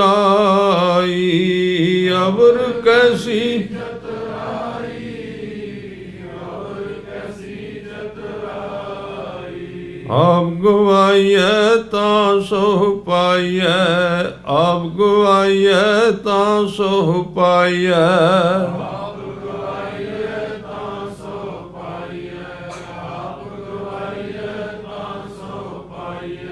ਆਪਣੇ ਆਪ ਨੂੰ ਗਵਾਉਣਾ ਇਹ ਰਾਹ ਹੈ, ਹੋਰ ਕੋਈ ਨਹੀਂ। ਤੇ ਗਵਾਚੇਗਾ ਕਿਵੇਂ? ਜਿਉਂ-ਜਿਉਂ ਗੁਰੂ ਕਾ ਸ਼ਬਦ ਜਪੇਗਾ ਇਹਦੇ ਅੰਦਰ ਗੁਰੂ ਕੇ ਸ਼ਬਦ ਦੀ ਤਸੀਰ ਜਾਂਦੀ ਰਹੇਗੀ। ਜਿਉਂ-ਜਿਉਂ ਗੁਰੂ ਕਾ ਸ਼ਬਦ ਅੰਦਰ ਜਾਏਗਾ ਸਿੱਖ ਦਾ ਆਪਣਾ ਆਪ ਖਤਮ ਹੋ ਜਾਏਗਾ। ਜਿਉਂ-ਜਿਉਂ ਆਪਣਾ ਆਪ ਖਤਮ ਹੋਵੇਗਾ ਉਹਦੇ ਵਿੱਚੋਂ ਤੂੰ ਪ੍ਰਗਟ ਹੋ ਜਾਏਗਾ, ਉਹਦਾ ਸਰੂਪ ਪ੍ਰਗਟ ਹੋ ਜਾਏਗਾ। ਉਹਨੂੰ ਕਿਹਾ ਗਿਆ ਗੁਰ ਸਿੱਖ, ਗੁਰੂ ਦਾ ਸਰੂਪ ਉਹੀ ਹੈ ਰੂਪ, ਉਹਦੇ ਵਿੱਚ ਤੇ ਗੁਰੂ ਵਿੱਚ ਕੋਈ ਫਰਕ ਨਹੀਂ। ਤਾਂ ਹੀ ਕਲਗੀਧਰ ਪਾਤਸ਼ਾਹ ਕਹਿੰਦੇ ਖਾਲਸਾ ਮੇਰੋ ਰੂਪ ਹੈ ਖਾਸ, ਮੇਰਾ ਹੀ ਰੂਪ ਬਣ ਗਿਆ। ਤੇ ਗਵਾਚਿਆ ਕੀ? ਇਹ ਨਹੀਂ ਵੀ ਬੰਦੇ ਦੀ ਹੋਂਦ ਗਵਾਚ ਜਾਣੀ। ਇੱਥੋਂ ਆ ਕੇ ਸਾਨੂੰ ਥੋੜਾ ਜਿਹਾ ਡਰ ਲੱਗਦਾ ਵੀ ਜੇ ਆਪਾਂ ਗਵਾਚ ਹੀ ਗਏ ਤੇ ਫਿਰ ਇੰਨਾ ਕੰਮ ਕਾਹਦੇ ਲਈ ਕੀਤਾ? ਕਿਉਂਕਿ ਪਿੱਛੇ ਇੱਕ ਚੀਜ਼ ਖੜੀ ਏ, ਉਹ ਪਕੜ ਵੀ ਮੈਂ ਤਾਂ ਗਿਆ ਫਿਰ ਰਿਹਾ ਕੀ? ਗਵਾਚਦਾ ਕੀ ਏ? ਮੈਲ ਗਵਾਚਦੀ ਏ, ਅਸੀਂ ਨਹੀਂ ਗਵਾਚਦੇ ਜਿਹੜਾ ਸਾਡਾ ਆਪਣਾ ਆਪ ਸ਼ੁੱਧ ਏ। ਗੁਰੂ ਸਿਰਫ ਸਾਡੀ ਮੈਲ ਨੂੰ ਵੱਢਦਾ, ਸਾਡੇ ਹੰਕਾਰ ਨੂੰ ਵੱਢਦਾ, ਸਾਡੀ ਮੈਂ ਨੂੰ। ਸਤਿਗੁਰਾਂ ਨੂੰ ਕਿਸੇ ਪੁੱਛਿਆ ਸੀ ਤੁਸੀਂ ਸਿੱਖਾਂ ਦੇ ਸਿਰ ਹੀ ਮੰਗੇ ਨੇ, ਹੋਰ ਕੁਝ ਨਹੀਂ ਮੰਗਿਆ? ਜਦੋਂ ਕਲਗੀਧਰ ਪਾਤਸ਼ਾਹ ਨੇ ਕਿਹਾ ਸਿਰ ਦਿਓ, ਆਪ ਜੀ ਨੇ ਸਿਰ ਮੰਗੇ ਨੇ, ਹੱਥ ਨਹੀਂ ਮੰਗੇ, ਪੈਰ ਨਹੀਂ ਮੰਗੇ, ਕੁਝ ਨਹੀਂ ਮੰਗਿਆ। ਸੱਚੇ ਪਾਤਸ਼ਾਹ ਕਹਿੰਦੇ ਬਿਮਾਰੀ ਸਾਰੀ ਸਿਰ ਵਿੱਚ ਹੈ, ਇਸ ਕਰਕੇ ਮੈਂ ਸਿਰ ਮੰਗਿਆ। ਸਿਰ ਦੇ ਵਿੱਚ ਬੰਦੇ ਦੀ ਬਿਮਾਰੀ ਹੈ, ਉਹਦੀ ਹਉਮੈ ਸਿਰ ਦੇ ਵਿੱਚ ਹੈ। ਤੇ ਜਦੋਂ ਕੋਈ ਆਦਮੀ ਪਾਣੀ ਦੇ ਵਿੱਚ ਡੁੱਬਦਾ ਹੈ, ਧਿਆਨ ਦਿਓ, ਸਾਰਾ ਸਰੀਰ ਡੁੱਬ ਜਾਏ ਉਹਦੀ ਮੌਤ ਨਹੀਂ ਹੁੰਦੀ, ਗਲੇ ਤੱਕ ਕੋਈ ਡੁੱਬ ਜਾਏ ਨਹੀਂ ਮਰੇਗਾ। ਕਦੋਂ ਮਰਦਾ? ਪਾਣੀ ਦੇ ਵਿੱਚ। ਜਦੋਂ ਕਿਸੇ ਦਾ ਸਿਰ ਡੁੱਬ ਜਾਏ ਉਦੋਂ ਹੀ ਮਰਦਾ, ਉਦੋਂ ਉਹਦੀ ਮੌਤ ਹੋਵੇਗੀ। ਸਤਿਗੁਰੂ ਨੇ ਕਿਹਾ ਵੀ ਮੇਰਾ ਸਿੱਖ ਕਿਤੇ ਡੁੱਬ ਨਾ ਜਾਏ ਸੰਸਾਰ ਵਿੱਚ, ਇਸ ਲਈ ਮੈਂ ਇਹਦਾ ਸਿਰ ਲੈ ਲਿਆ ਹੈ। ਹੁਣ ਇਹ ਡੁੱਬੇਗਾ ਨਹੀਂ ਜਿਹਨੇ ਮੈਨੂੰ ਸਿਰ ਦੇ ਦਿੱਤਾ।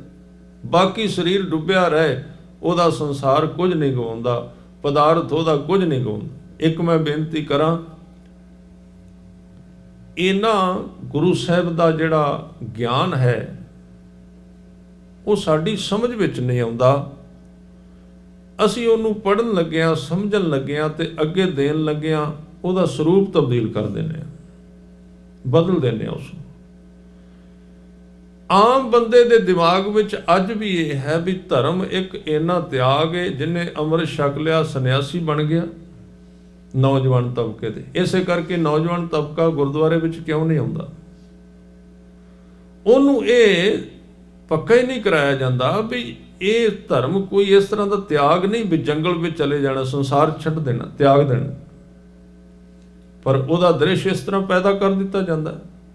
ਸਾਡੇ ਜਿਹੜੇ ਉਪਦੇਸ਼ ਨੇ, ਜਿਹੜੇ ਤਾਂ ਲੋਕ ਉੱਚੀ ਪੱਧਰ ਦੇ ਉੱਤੇ ਚਲੇ ਗਏ, ਉਹਨਾਂ ਨੇ ਤਾਂ ਸਮਝ ਲਿਆ, ਉਹ ਨਹੀਂ ਇਸ ਤਰ੍ਹਾਂ ਦਾ ਦ੍ਰਿਸ਼ ਪੇਸ਼ ਕਰਦੇ ਧਰਮ ਦਾ, ਤਿਆਗ ਦਾ।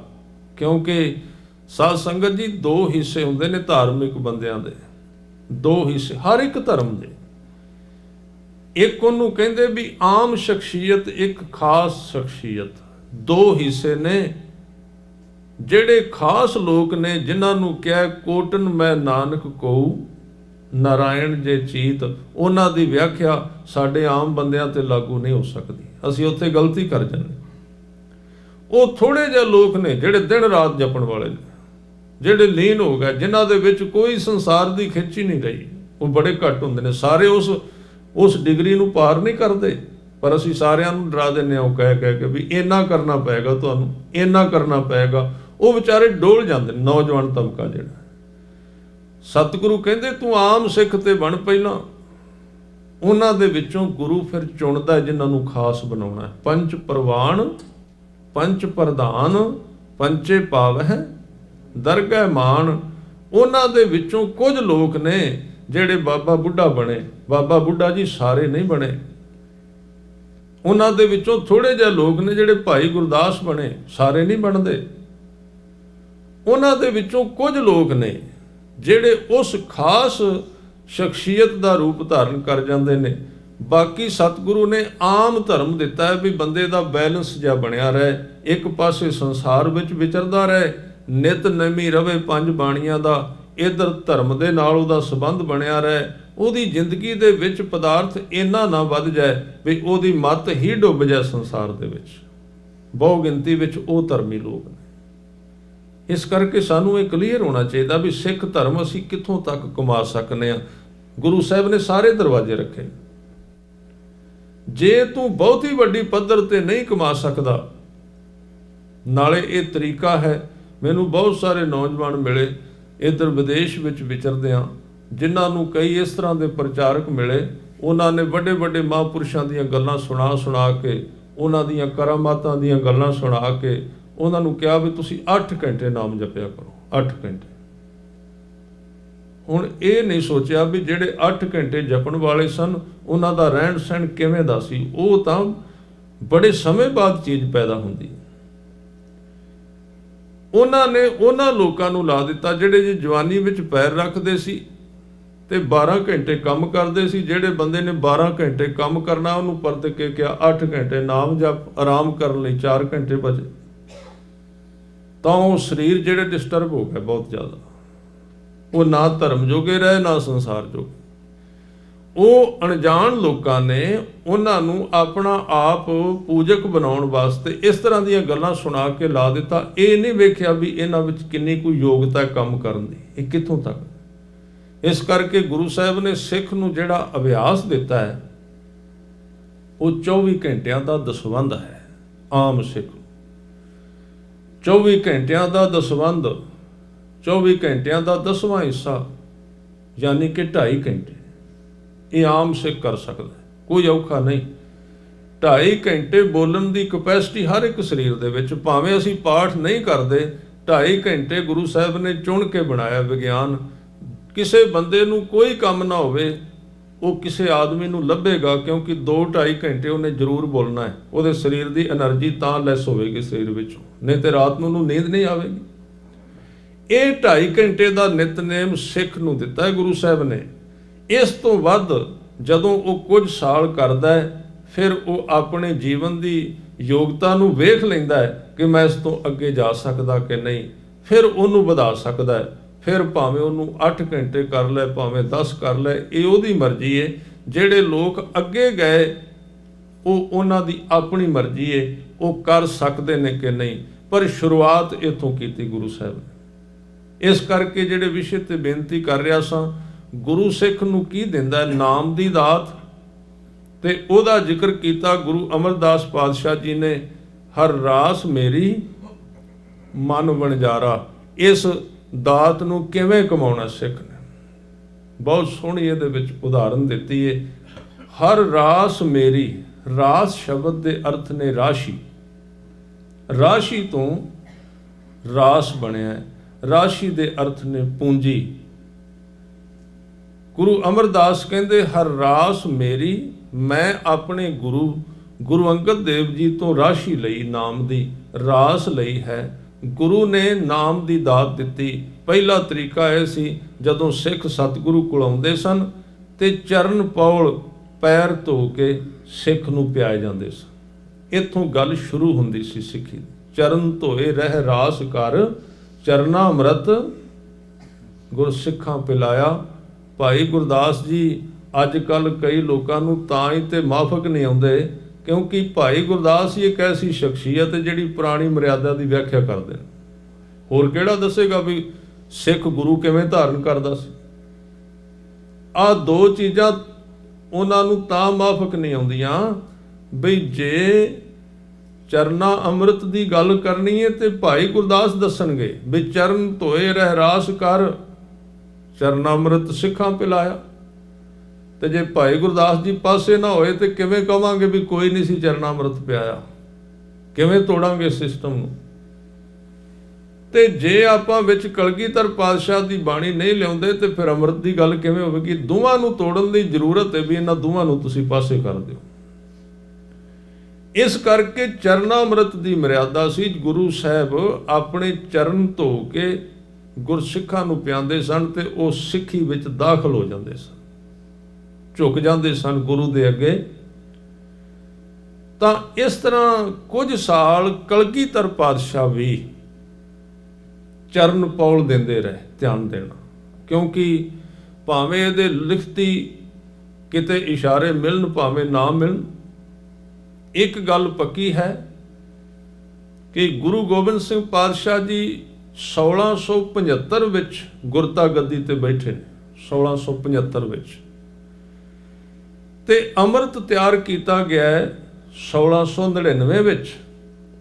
ਇਹਦਾ मतलब ਜਿਹੜੇ ਵਿੱਚ ਜਿਹੜੇ 24 ਸਾਲ ਨਿਕਲੇ ਨੇ ਉਹਨਾਂ 24 ਸਾਲਾਂ ਦੇ ਵਿੱਚ ਇੱਕ ਸਚਾਈ ਹੈ ਵੀ ਗੁਰੂ ਗੋਬਿੰਦ ਸਿੰਘ ਪਾਤਸ਼ਾਹ ਜੀ ਨੇ ਵੀ ਚਰਨ ਪੌਲ ਦਿੱਤੀ ਹੈ, क्योंकि अमृत तो तैयार नहीं सी होया, अजे सिख तो आउंदे ही सन। और यही कारण सी जिदन अमृत तैयार किया उस दिन गुरु साहब ने चरण पौल कलगीधर पातशाह ने अपने पैर धोते तो जी चरण पौल सी सिखां नूं कहा जाओ इनू सतलुज विच प्रवाह करके आओ तो उतों पानी भर के लियाओ, अमृत बनाउणा है। उत्थे वो मर्यादा उतों तक चली है, चरण धो के पियाउणे, चरण नहीं लगना। ये सिख दा कार्य सी। कुछ समय तक गुरसिੱਖੀ ਦੇ ਵਿੱਚ भी एक संस्कार रहा है, जिवें एक जन्म संस्कार है, बच्चा जन्म लैंदा उदों अमृत छकाया जाता, जां इस तो अगे विवाह संस्कार है, आनंद कारज है, फिर अंतिम संस्कार अमृत संस्कार है। इस तरह एक होर संस्कार हुंदा सी जदों बच्चा 10 कुछ साल का हुंदा सी, उहनूं कहंदे ने चरनी लगना। चरनी लगन का मतलब सी भी अमृतधारी अजे नहीं होया पर गुरु ग्रंथ साहिब जी के अगे गुरु के सिंह खलो के अरदास कर देंदे सन भी सच्चे पातशाह अज तो बाद ये तुहाडा सिख है। चरनी लगन का मतलब सी कि वो अज तो बाद तुहाडे अनुसार चलेगा। हुण कई बारी असीं कहने आ बई फलाणे बंदे ने किहड़ा अमृत छकिया, तुसीं ध्यान दिओ। तुसीं कदी बरीकी विच सोचना सिख जन्म तो लै ही अमृतधारी हो जाता, जन्म लेंदे अनुसार। असीं कह नहीं सकते अमृत जे छकना। बड़े सोच समझ के एक तरीका बनाया गया सी भी जिहड़ा गुरसिख बच्चा पैदा हुंदा है वो थोड़े दिनों बाद तुसीं अज भी सददे हो, भावें एक घर दे विच सिੱਖੀ है भावें नहीं, बच्चे ने जन्म लिया थोड़े दिनों बाद वो लफ्ज वरत्या जाता चौंके चाढ़ना, उस समय भाई साहब नूं बुलाया जाता तो वह 5 पौड़ियाँ जपजी साहब दियाँ पढ़ के ते काहदे नाल बनाउंदे ने जल जिहड़ा बच्चे नूं पिआउंदे ने, श्री साहब दा बनाउंदे ने किरपान दे नाल फेर के। वो की है? वो अमृत है। अमृत उदों ही दे दिता गया। ते जे उस बच्चे ने अमृत छकिया, भावें कोई सिख बच्चा है, जदों अपनी उम्र के वाधे दे नाल जे केस कटांदा है, हुण यतन किया जा रहा है, वो सिख अपने नां दे नाल सहजधारी लफ्ज वरतन की कोशिश कर रहे हैं। जिहड़े केस कटते हैं वो सहजधारी नहीं हैं, उन्हां वास्ते सहजधारी लफ्ज नहीं। जिहड़ा आदमी सिख हो के केस कतल कराउंदा है, ਉਹਦੇ वास्ते लफज पतित है, क्योंकि उन्हें अमृत तो पहला छक लिया, बचपन में अमृत छकिया हर एक ने, ते ਉਹਦੇ ਤੋਂ ਬਾਅਦ हो गया सहजधारी। ते ਉਹਨਾਂ ਲੋਕਾਂ वास्ते लफज सी ਜਿਹੜੇ सिख धर्म तो बाहरले धर्मां ਦੇ ਵਿੱਚ ਰਹਿ ਰਹੇ ਸਨ, ਤੇ ਉਹਦੇ ਤੋਂ ਬਾਅਦ ਉਹਨਾਂ ਦੀ ਆਸਥਾ ਗੁਰੂ ਗ੍ਰੰਥ ਸਾਹਿਬ ਤੇ ਸੀ। ਜਿਵੇਂ ਪੀਰ ਬੁੱਧੂ ਸ਼ਾਹ ਹੋ ਗਿਆ, ਪੀਰ ਭੀਖਣ ਸ਼ਾਹ ਹੋ ਗਏ, ਕਿੰਨੇ ਲੋਕ ਨੇ ਜਿਹੜੇ ਦੂਜੇ ਧਰਮਾਂ ਵਿੱਚ ਸਨ, ਆਸਥਾ ਗੁਰੂ ਸਾਹਿਬ ਤੇ ਰੱਖਦੇ ਸੀ, ਬਾਣੀ ਪੜ੍ਹਦੇ ਸੀ, ਉਹ ਸੀ ਸਹਿਜਧਾਰੀ ਸਿੱਖ। ਅੱਜ ਵੀ ਸਹਿਜਧਾਰੀ ਦਾ ਸਰੂਪ ਸਾਡੇ ਤੋਂ ਅਲੋਪ ਹੋਇਆ ਪਿਆ, ਸਾਨੂੰ ਪਤਾ ਨਹੀਂ ਉਸ ਚੀਜ਼ ਦਾ। ਜਿੰਨੇ ਕਬੀਰ ਪੰਥੀ ਨੇ, ਜਿੰਨੇ ਰਵਿਦਾਸੀਏ ਨੇ, ਜਿੰਨੇ ਫਰੀਦ ਪੰਥੀ ਨੇ, ਜਿੰਨੇ ਨਾਮਦੇਵ ਪੰਥੀ ਨੇ, ਜਿਹੜੇ ਗੁਰੂ ਗ੍ਰੰਥ ਸਾਹਿਬ ਤੇ ਆਸਥਾ ਰੱਖਦੇ ਨੇ, ਬਾਣੀ ਤੇ ਆਸਥਾ ਰੱਖਦੇ ਨੇ, ਪਰ ਉਹ 5 ਕਕਾਰੀ ਨਹੀਂ, ਉਹਨਾਂ ਨੂੰ ਆਪਾਂ ਸਹਿਜਧਾਰੀ ਸਿੱਖ ਕਹਿ ਸਕਦੇ ਹਾਂ। ਇਹ ਵਿਹੜਾ ਖੁੱਲ੍ਹਾ ਕੀਤਾ ਸੀ ਗੁਰੂ ਨਾਨਕ ਸਾਹਿਬ ਨੇ, पर हुण ये चीज़ां साडे सामने आईयां नहीं, असीं उन्हां नूं सामने लिआउंदे नहीं, क्योंकि स्वार्थी लोकां ने स्वार्थ दे अधीन सिੱਖੀ ਦੀ व्याख्या ਉਹਨੂੰ दायरे ਵਿੱਚ ਬੰਦ ਕਰ ਦਿੱਤਾ। आ वणजारे सिख किन्नी वड्डी गिनती ਵਿੱਚ जिन्हां नूं तां नहीं सिੱਖੀ ਵਿੱਚ लिआंदा गया भी जे सिख पंजाब तो भी बाहर इन्ने ज़्यादा हो गए तो उन्होंने सानू वोटां नहीं पाउणियां। असीं किहड़ी दुनिया ਵਿੱਚ जी रहे हैं? इन्नी वड्डी विच गिनती विच लोग सन पंजाब तो बाहर, अनुसूचित जातियां दे दलित लोग सन जिहड़े सिੱਖੀ धारण करन वास्ते तैयार सन, पर साडे सज्जणां ने कहा भी जिहड़े पंजाब तो बाहर ने हुण उन्हां नूं कित्थों लिआवांगे हुक्मनामा जारी करना होवे। अज भी वेखो हुक्मनामा जारी दा जिहड़ा सिस्टम सी, वो तो 5 तख्तां दा सी ना, पर इक्को तख्त तो हुक्मनामा जारी हो जाता है, क्योंकि एक बंदे नूं काबू रखना सौखा है, इक्को थां तो करा दिओ। ये सारे सिस्टम साडे तोड़े गए ने, जिन्हां दा सानू कोई पता नहीं, जिहदे बारे असीं कोई जागे नहीं, ते सब कुछ चली जा रहा, असीं अखां मीट के सब कुछ करी जा रहे हैं। जे कोई इहदी गल करदा, उहनूं कहिंदे ते राजनीति दीयां गल्लां ने जी, माला फड़ो ते नाम जपो। इस करके ये माला ते गुरु नानक साहब भी फड़ सकदे सी, उहनां नूं की लोड़ पै गई करतारपुर साहिब बनाउण दी, मर्यादा बनाउण दी, सिस्टम बनाउण दी। ਤਾਂ ਸਤਿਗੁਰੂ ਨੇ ਕਿਹਾ, ਇਹ ਰਾਸ ਦਿੱਤੀ ਗੁਰੂ ਨੇ, ਹਰ ਰਾਸ ਮੇਰੀ ਮਨ ਵਣਜਾਰਾ। ਇਹ ਰਾਸ, ਇਹ ਨਾਮ ਦੀ ਦਾਤ ਕਿੱਥੋਂ ਲਈ? ਕਹਿੰਦੇ ਸਤਿਗੁਰ ਤੇ ਰਾਸ ਜਾਣੀ।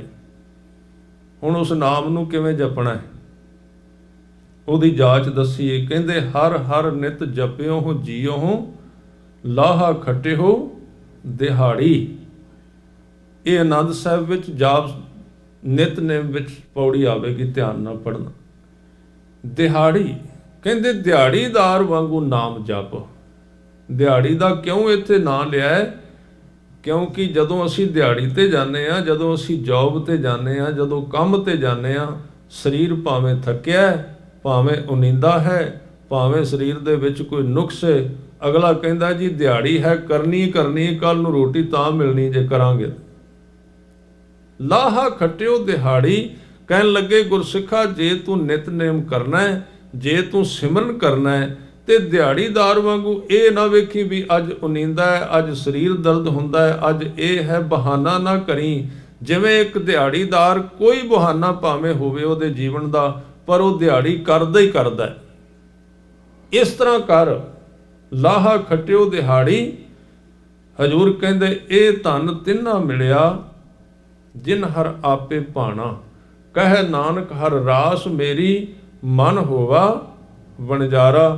ਜਿਹਦਾ ਮਨ ਵਣਜਾਰਾ ਬਣ ਗਿਆ, ਫਿਰ ਇਹਦੇ ਤੋਂ ਅੱਗੇ ਜਿਉਂ-ਜਿਉਂ ਗੁਰਸਿੱਖ ਇਸ ਨਾਮ ਦੀ ਕਮਾਈ ਕਰੇਗਾ, ਫਿਰ ਉੱਥੋਂ ਅਗਲੇ ਹੀਰੇ ਉਹਨੂੰ ਮਿਲਣਗੇ, ਜਿਹਨੂੰ ਕਿਹਾ ਵੀ ਹੀਰਾ ਹਾਥ ਚੜਿਆ ਨਿਰਮੋਲਕ, ਛੂਟ ਗਈ ਸੰਸਾਰੀ। ਸੰਸਾਰ ਛੁੱਟ ਗਿਆ, ਛੱਡਣਾ ਨਹੀਂ ਪਿਆ, ਹੀਰਿਆਂ ਦੀ ਖਾਨ ਲੱਭ ਗਈ।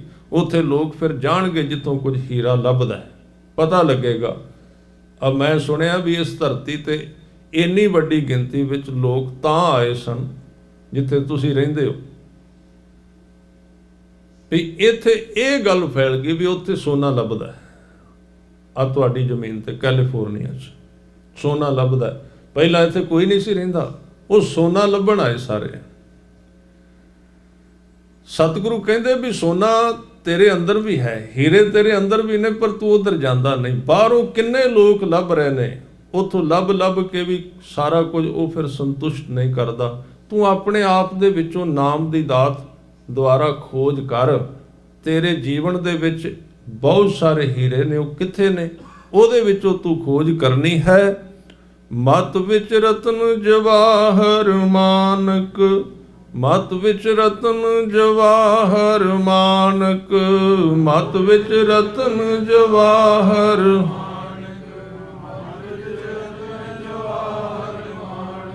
ਮਤ ਵਿੱਚ ਰਤਨ ਜਵਾਹਰ ਮਾਨਕ, ਮਤ ਵਿੱਚ ਰਤਨ ਜਵਾਹਰ ਮਾਨਕ।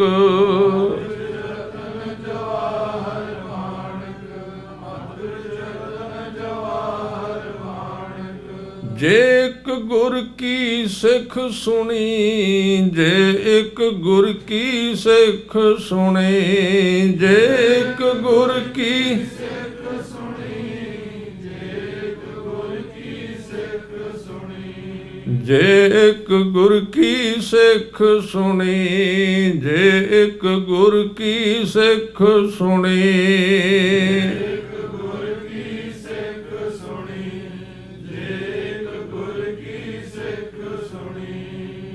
ਸਾਡੇ ਜੀਵਨ ਦੇ ਵਿੱਚ ਹੀਰੇ ਜਵਾਹਰਾਤ, ਆਨੰਦ, ਰਸ, ਇਹ ਸਾਰਾ ਕੁਝ ਭਰਿਆ ਹੋਇਆ ਹੈ।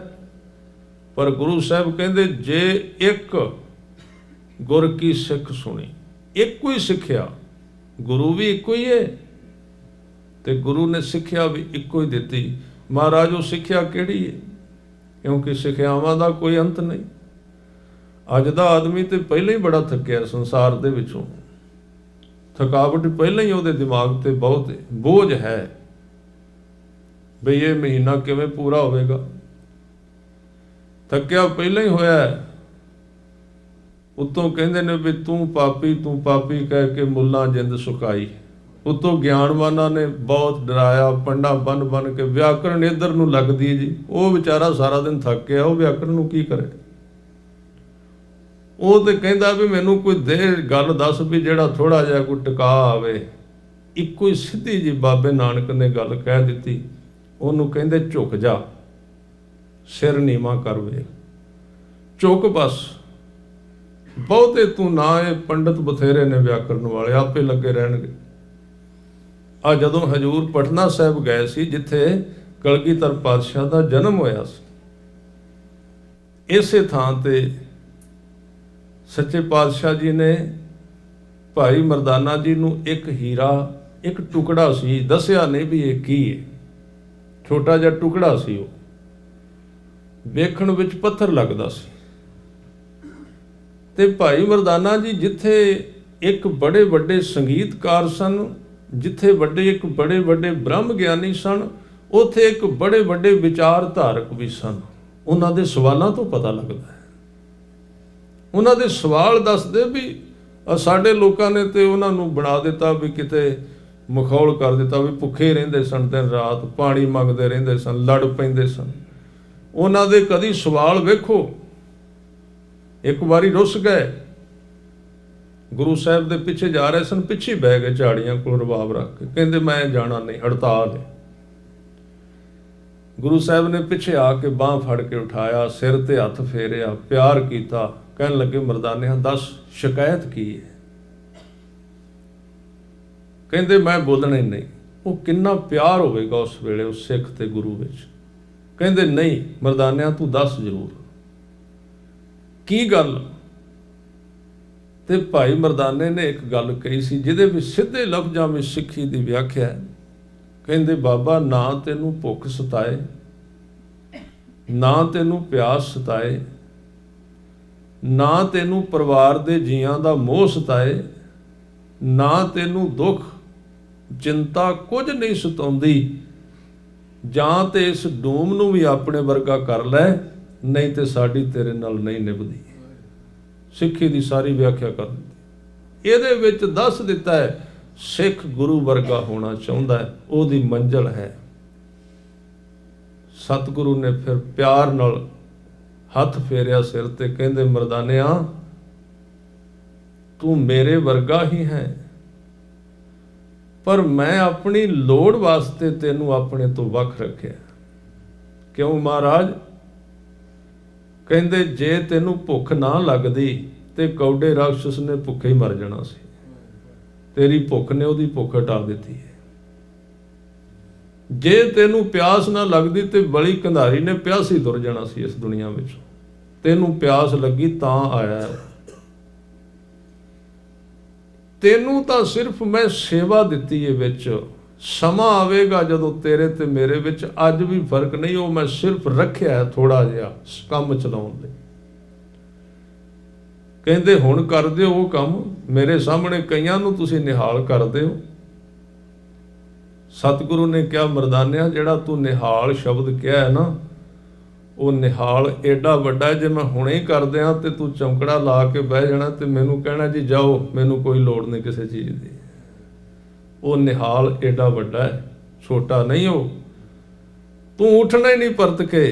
ਤੇ ਮਰਦਾਨਿਆ, ਜਿਹੜੇ ਬਾਪੂ ਨੇ ਇੱਥੇ ਘੱਲਿਆ ਉਹ ਕੰਮ ਕਿਹਨੇ ਕਰਨੇ ਨੇ? ਫਿਰ ਤੂੰ ਤੁਰਨਾ ਹੀ ਨਹੀਂ। ਸਮਝ ਗਿਆ ਤੇ ਅਖੀਰ ਤੇ ਵਿਖਾਇਆ ਜਦੋਂ 10-12 ਸਵਾਸ ਰਹਿ ਗਏ ਸਨ ਸਿਰਫ, ਉਦੋਂ ਕੀਤੀ ਨਜ਼ਰ ਤੇ ਕਹਿੰਦੇ ਹੁਣ 10 ਮਰਦਾਨਿਆਂ, ਜਿਹੜੀ ਗੱਲ ਤੂੰ ਕਹਿੰਦਾ ਸੀ, ਕਹਿੰਦੇ ਮਹਾਰਾਜ 50 ਸਾਲ ਸੁੱਕਾ ਹੀ ਲੰਘਾ ਦਿੱਤਾ, ਅਖੀਰ ਤੇ ਜਾ ਕੇ ਮੀਂਹ ਪਾਇਆ। ਕਹਿੰਦੇ ਤੂੰ ਕਹਿੰਦਾ ਸੀ, ਹੁਣ ਦੱਸ ਕੀ ਚਾਹੀਦਾ ਈ? ਜੇ ਕਹੇ ਤੇ ਤੇਰੀ ਕੋਈ ਯਾਦਗਾਰ ਬਣਾ ਦਈਏ, ਕੋਈ ਥੜਾ ਜਿਹਾ ਬੁਰਜ ਜਿਹਾ ਜਿਹੜਾ ਬਣਾਉਂਦੇ ਨੇ ਉਹਨਾਂ ਵਿੱਚ। ਫਿਰ ਉਸ ਸਿੱਖ ਨੇ ਵਿਚਾਰ ਦਿੱਤਾ, ਕਹਿਣ ਲੱਗੇ ਬਾਬਾ ਤੇਰੀ ਕਿਰਪਾ ਨਾਲ ਬੜੀ ਮੁਸ਼ਕਲ ਨਾਲ ਇੱਕ ਕਬਰ ਵਿੱਚੋਂ ਨਿਕਲਣ ਲੱਗਾ, ਹੁਣ ਦੂਜੀ ਵਿੱਚ ਨਾ ਪਾਈ। ਕਿਹੜੀ ਕਬਰ? ਕਹਿੰਦੇ ਸਰੀਰ ਦੀ ਕਬਰ। ਮਸਾਂ ਛੁੱਟੀ ਏ, ਹੁਣ ਕਿੱਥੇ ਰਹਿਣੇ? ਕਹਿੰਦੇ ਜਿੱਥੇ ਤੂੰ ਉੱਥੇ ਰਵਾਂ। ਸਤਿਗੁਰੂ ਨੇ ਕਿਹਾ ਸੀ ਮਰਦਾਨਿਆ, ਜਿੱਥੇ ਮੇਰਾ ਵਸ ਆ ਉੱਥੇ ਤੇਰਾ ਵਸ, ਇਕੱਠੇ ਰਵਾਂ। ਇੱਥੋਂ ਪਤਾ ਲੱਗਦਾ ਉਸ ਸਿੱਖ ਵਿੱਚ ਵਿਚਾਰਧਾਰਾ ਕਿੰਨੀ ਵੱਡੀ ਸੀ। ਉਸੇ ਨੇ ਸਵਾਲ ਕੀਤਾ ਸੀ ਪਟਨੇ ਦੇ ਬਾਹਰਲੇ ਪਾਸੇ ਬਹਿ ਕੇ, ਵੀ ਜੋ ਕੁਝ ਸਤਿਗੁਰੂ ਤੁਸੀਂ ਕਹਿੰਦੇ ਹੋ ਉਹ ਹੈ ਤੇ ਸੱਚ, ਪਰ ਸਾਰੇ ਲੋਕ ਉਹਨੂੰ ਨਹੀਂ ਸਮਝਦੇ ਤੇ ਨਾ ਮੰਨਦੇ ਨੇ। ਹਜ਼ੂਰ ਨੇ ਇੱਕ ਰੋੜਾ ਦਿੱਤਾ, ਕਹਿੰਦੇ ਲੈ ਇਸ ਟੁਕੜੇ ਨੂੰ ਪਟਨੇ ਦੇ ਵਿੱਚ ਲੈ ਕੇ ਜਾ, ਬਾਜ਼ਾਰ ਬੜਾ ਵੱਡਾ ਹੈ, ਵੇਚੀ ਨਾ, ਇਹਦਾ ਮੁੱਲ ਪਵਾ ਕੇ ਲਿਆ। ਤੇ ਹੁਣ ਪਤਾ ਮਰਦਾਨੇ ਨੂੰ ਵੀ ਨਹੀਂ ਵੀ ਇਹ ਹੀਰਾ ਹੈ, ਪਰ ਉਹ ਸਿੱਖ ਉਹਨੇ ਨਹੀਂ ਕਹਿਣਾ ਵੀ ਇਹ ਕੀ ਹੈ। ਸਿੱਖ ਕਿਉਂ ਕਵੇ ਵੀ ਕੀ ਨੇ 5 ਬਾਣੀਆਂ? ਉਹਨੇ ਤੇ ਗੁਰੂ ਨੇ ਕਿਹਾ ਵੀ ਕਰ, ਉਹਨੇ ਕਰਨਾ ਹੈ। ਭਾਈ ਮਰਦਾਨੇ ਨੇ ਪਰਤ ਕੇ ਪੁੱਛੇ ਨਹੀਂ ਵੀ ਇਹ ਛੋਟਾ ਜਿਹਾ ਰੋੜਾ ਹੈ, ਇਹਦਾ ਕੀ ਮੁੱਲ ਪਾਵਾਂ? ਲੈ ਕੇ ਚਲੇ ਗਏ। ਰਾਹ ਵਿੱਚ ਸਬਜ਼ੀ ਮੰਡੀ ਆ ਗਈ, ਉਹਨਾਂ ਨੂੰ ਕਹਿੰਦੇ ਵੀ ਇਹਦਾ ਮੁੱਲ ਕੀ ਹੈ, ਥੋੜਾ ਜਿਹਾ ਦੱਸੋਗੇ? ਉਹ ਇਕੱਠੇ ਹੋ ਗਿਆ, ਕਹਿੰਦੇ ਮੁੱਲ ਇਹਦਾ ਕਾਹਦਾ ਹੋਣਾ? ਤੇ ਗੰਗਾ ਦੇ ਵਿੱਚੋਂ ਪੱਥਰ ਕੱਢ ਕੇ ਲਿਆਏ। ਇਹ ਆਦਮੀ ਹੈ ਕਿੱਥੋਂ ਹੈ? ਇਹ ਥੋੜਾ ਜਿਹਾ ਗੜਬੜ ਨਹੀਂ ਇਹਦਾ ਸੋਚਣ ਦਾ ਸਿਸਟਮ? ਰੋੜਿਆਂ ਦਾ ਵੀ ਕੋਈ ਮੁੱਲ ਹੁੰਦਾ? ਕਹਿੰਦੇ ਨਹੀਂ, ਮੇਰੇ ਗੁਰੂ ਨੇ ਕਿਹਾ ਇਹਦਾ ਮੁੱਲ ਪਵਾ, ਇਸ ਲਈ ਮੈਨੂੰ ਨਹੀਂ ਪਰਵਾਹ ਤੁਹਾਡੇ ਹੱਸਣ ਦੀ। ਉਹ ਇੱਕ ਦੇ ਕੋਲ ਮੂਲੀਆਂ ਦਾ ਢੇਰ ਪਿਆ ਸੀ, ਕਹਿੰਦੇ ਇਹਦਾ ਮੁੱਲ ਕੋਈ ਨਹੀਂ, ਆ 2 ਮੂਲੀਆਂ ਲੈ ਜਾ ਦੇ ਬਦਲੇ। ਕਿਸੇ ਨੇ ਕਿਹਾ ਟਮਾਟਰ ਲੈ ਜਾ। ਜੋ ਕਿਸੇ ਜਿੰਨੀ ਕਿਸੇ ਵਿਅਕਤੀ ਦੇ ਅੰਦਰ ਕੀਮਤ ਜਾਗਦੀ ਏ, ਓਨੀ ਹੀ ਉਹ ਕਿਸੇ ਚੀਜ਼ ਦੀ ਕੀਮਤ ਪਾ ਸਕਦਾ, ਭਾਵੇਂ ਉਹਦੇ ਸਾਹਮਣੇ ਰੱਬ ਖੜਾ ਹੋ ਜਾਏ। ਉਹਨੇ ਰੱਬ ਨੂੰ ਵੀ ਕਹਿਣਾ ਇਹ ਬੰਦਾ ਹੀ ਹੈ। ਜਦੋਂ ਕੋਈ ਨਾ ਲੱਭਿਆ, ਕਿਸੇ ਕੀਮਤ ਨਾ ਪਾਈ ਤੇ ਤੁਰਿਆ ਜਾ ਰਿਹਾ ਸੀ, ਇੱਕ ਗੇਟ ਆਇਆ। ਉਹਦੇ ਅੱਗੇ ਇੱਕ ਆਦਮੀ ਬੈਠਾ ਹੈ, ਉਹਨੂੰ ਵਿਖਾ ਕੇ ਕਹਿੰਦਾ ਵੀ ਆਹ ਜਿਹੜਾ ਟੁਕੜਾ ਇਹਦਾ ਮੁੱਲ ਕੀ ਹੈ। ਇਹ ਆਦਮੀ ਸੀ ਸਾਲਸਰਾਏ ਜੌਹਰੀ ਦਾ ਨੌਕਰ, ਜਿਹੜਾ ਹੀਰਿਆਂ ਦਾ ਵਪਾਰੀ ਸੀ ਸਾਲਸਰਾਏ। ਉਹਦਾ ਨਾਂ ਸੀ ਭਾਈ ਅਧਰਕਾ। ਅਧਰਕਾ ਬੈਠਾ ਸੀ। ਮਰਦਾਨੇ ਨੇ ਪੁੱਛਿਆ ਇਹਦਾ ਮੁੱਲ ਕੀ ਹੈ। ਉਹਨੂੰ ਥੋੜੀ ਜਿਹੀ ਜਾਣਕਾਰੀ ਸੀ, ਅਜੇ ਭਾਂਡੇ ਚੁੱਕਦਾ ਸੀ ਜੌਹਰੀ ਦੇ, ਅਜੇ ਆਪ ਜੌਹਰੀ ਨਹੀਂ ਸੀ ਉਹ। ਜੌਹਰੀ ਦਾ ਮਤਲਬ ਪਰਖਣ ਵਾਲਾ, ਵੀ ਆਹ ਚੀਜ਼ ਦਾ ਮੁੱਲ ਕਿੰਨਾ ਪੈਂਦਾ, ਵੈਲਿਊ ਕੀ ਇਹਦੀ। ਉਹਨੇ ਕਿਹਾ ਵੀ ਮੈਨੂੰ ਪੂਰਾ ਨਹੀਂ ਪਤਾ, ਪਰ ਲੱਗਦਾ ਇੰਜੇ ਇਹ ਕੋਈ ਕੀਮਤੀ ਹੀਰਾ ਹੈ। ਤੂੰ ਠਹਿਰ, ਮੈਂ ਆਪਣੇ ਮਾਲਕ ਨੂੰ ਸੱਦਣਾ। ਇੰਨੇ ਚਿਰ ਨੂੰ ਪੌੜੀਆਂ ਤੋਂ ਸਾਲਸਰਾਏ ਉਤਰਿਆ, ਜਿਹੜਾ ਹੀਰਿਆਂ ਦਾ ਬਹੁਤ ਵੱਡਾ ਵਪਾਰੀ ਸੀ ਪਟਨੇ ਵਿੱਚ। ਜਦੋਂ ਕਹਿੰਦੇ ਨੇ ਉਤਰ ਕੇ ਆਇਆ ਨਾ, ਤੇ ਦੂਰੋਂ ਹੀ ਉਹਦੀ ਨਜ਼ਰ ਪਈ, ਉਹਨੇ ਦੂਰੋਂ ਹੀ ਪਹਿਚਾਨ ਲਿਆ। ਆ ਕੇ 100 ਰੁਪਈਆ ਰੱਖ ਕੇ ਉਸ ਹੀਰੇ ਨੂੰ, ਜਿਹੜਾ ਪੱਥਰ ਸੀ ਟੁਕੜਾ, ਮੱਥਾ ਟੇਕਿਆ। ਕਹਿੰਦੇ ਕਿੱਥੋਂ ਆਏ ਹੋ? ਕਹਿੰਦੇ ਗੁਰੂ ਸਾਹਿਬ ਨੇ ਭੇਜਿਆ। ਕੀ ਕਿਹਾ ਉਹਨਾਂ ਨੇ? ਕਹਿੰਦੇ ਇਹਦੀ ਕੀਮਤ ਕਿੰਨੀ ਹੈ? ਉਹਨੇ ਕਿਹਾ ਜੀ ਆਹ 100 ਰੁਪਈਆ ਇਹਦੀ ਮੈਂ ਦਰਸ਼ਨ ਭੇਟਾ ਰੱਖੀ ਏ, ਵੇਖਣ ਦੀ ਸਿਰਫ। ਇਹਦੀ ਕੀਮਤ ਤੇ ਪਾ ਹੀ ਨਹੀਂ ਸਕਦਾ ਬੰਦਾ। ਇਹ ਹੀਰਾ ਇੰਨਾ ਕੀਮਤੀ ਹੈ, ਇਹਦੇ ਨਾਲ ਸਾਰੀ ਦੁਨੀਆ ਖਰੀਦੀ ਜਾ ਸਕਦੀ ਹੈ। ਭਾਈ ਮਰਦਾਨਾ ਜੀ ਹੈਰਾਨ ਹੋ ਗਏ, ਵਾਪਸ ਗਏ। ਸਤਿਗੁਰੂ ਨੇ ਕਿਹਾ ਮਰਦਾਨਿਆਂ ਕਿੰਨਾ ਕਿੰਨਾ ਮੁੱਲ ਪਿਆ ਹੈ? ਕਹਿੰਦੇ ਮੂਲੀਆਂ ਵਾਲੇ ਨੇ ਮੂਲੀਆਂ ਦਾ ਮੁੱਲ ਪਾਇਆ, ਆਲੂਆਂ ਵਾਲੇ ਨੇ ਆਲੂਆਂ ਦਾ। ਕਹਿੰਦੇ ਹੋਰ ਵੀ ਕਿਸੇ ਪਾਇਆ? ਕਹਿੰਦੇ ਇੱਕ ਬੰਦਾ ਮਿਲਿਆ, ਉਹਨੇ ਸਿਰਫ ਦਰਸ਼ਨ ਭੇਟਾ 100 ਦਿੱਤੀ। ਕਹਿੰਦੇ ਮੁੱਲ ਤੇ ਇਹਦਾ ਹੋ ਹੀ ਨਹੀਂ ਸਕਦਾ, ਇੰਨਾ ਕੀਮਤੀ, ਇਹਦੀ ਕਰੰਸੀ ਸਾਰੀ ਦੁਨੀਆ ਨੂੰ ਖਰੀਦ ਸਕਦਾ। ਸਤਿਗੁਰੂ ਨੇ ਕਿਹਾ ਮਰਦਾਨਿਆਂ ਤੂੰ ਪੁੱਛਿਆ ਸੀ ਜੋ ਕੁਝ ਤੁਸੀਂ ਕਹਿੰਦੇ ਹੋ ਸਾਰਿਆਂ ਦੇ ਮਾਫਕ ਨਹੀਂ ਆਉਂਦਾ। ਕਹਿਣ ਲੱਗੇ ਹੁਣ ਮੂਲੀਆਂ ਵਾਲਿਆਂ ਦੇ ਕਿਵੇਂ ਮਾਫਕ ਆਵੇ? ਅੱਜ ਦਾ ਵਿਵਾਦ ਧਰਮ ਦਾ ਸਭ ਤੋਂ ਵੱਡਾ ਇਹ ਕਾਰਨ ਹੈ ਵੀ ਮੂਲੀਆਂ ਵੇਚਣ ਵਾਲੇ ਗੁਰੂ ਗ੍ਰੰਥ ਸਾਹਿਬ ਦੀ ਵਿਆਖਿਆ ਕਰਨ ਲੱਗ ਪਏ। ਸਭ ਤੋਂ ਵੱਡਾ ਕਾਰਨ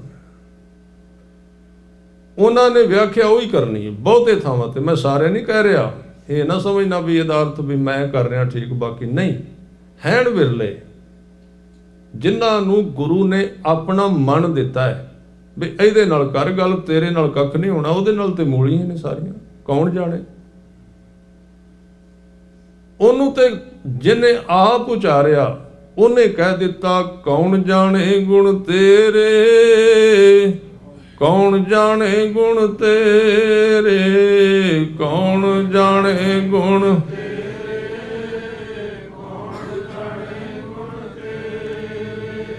ਕੌਣ ਜਾਣੇ ਗੁਣ ਤੇਰੇ, ਕੌਣ ਜਾਣੇ ਗੁਣ ਤੇਰੇ, ਕੌਣ ਜਾਣੇ ਗੁਣ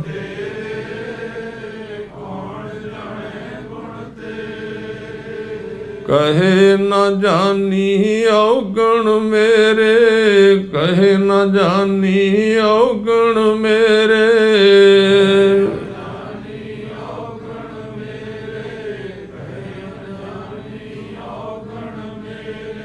ਕਹੇ ਨਾ ਜਾਨੀ ਔਗਣ ਮੇਰੇ, ਕਹੇ ਨਾ ਜਾਨੀ ਔਗਣ ਮੇਰੇ,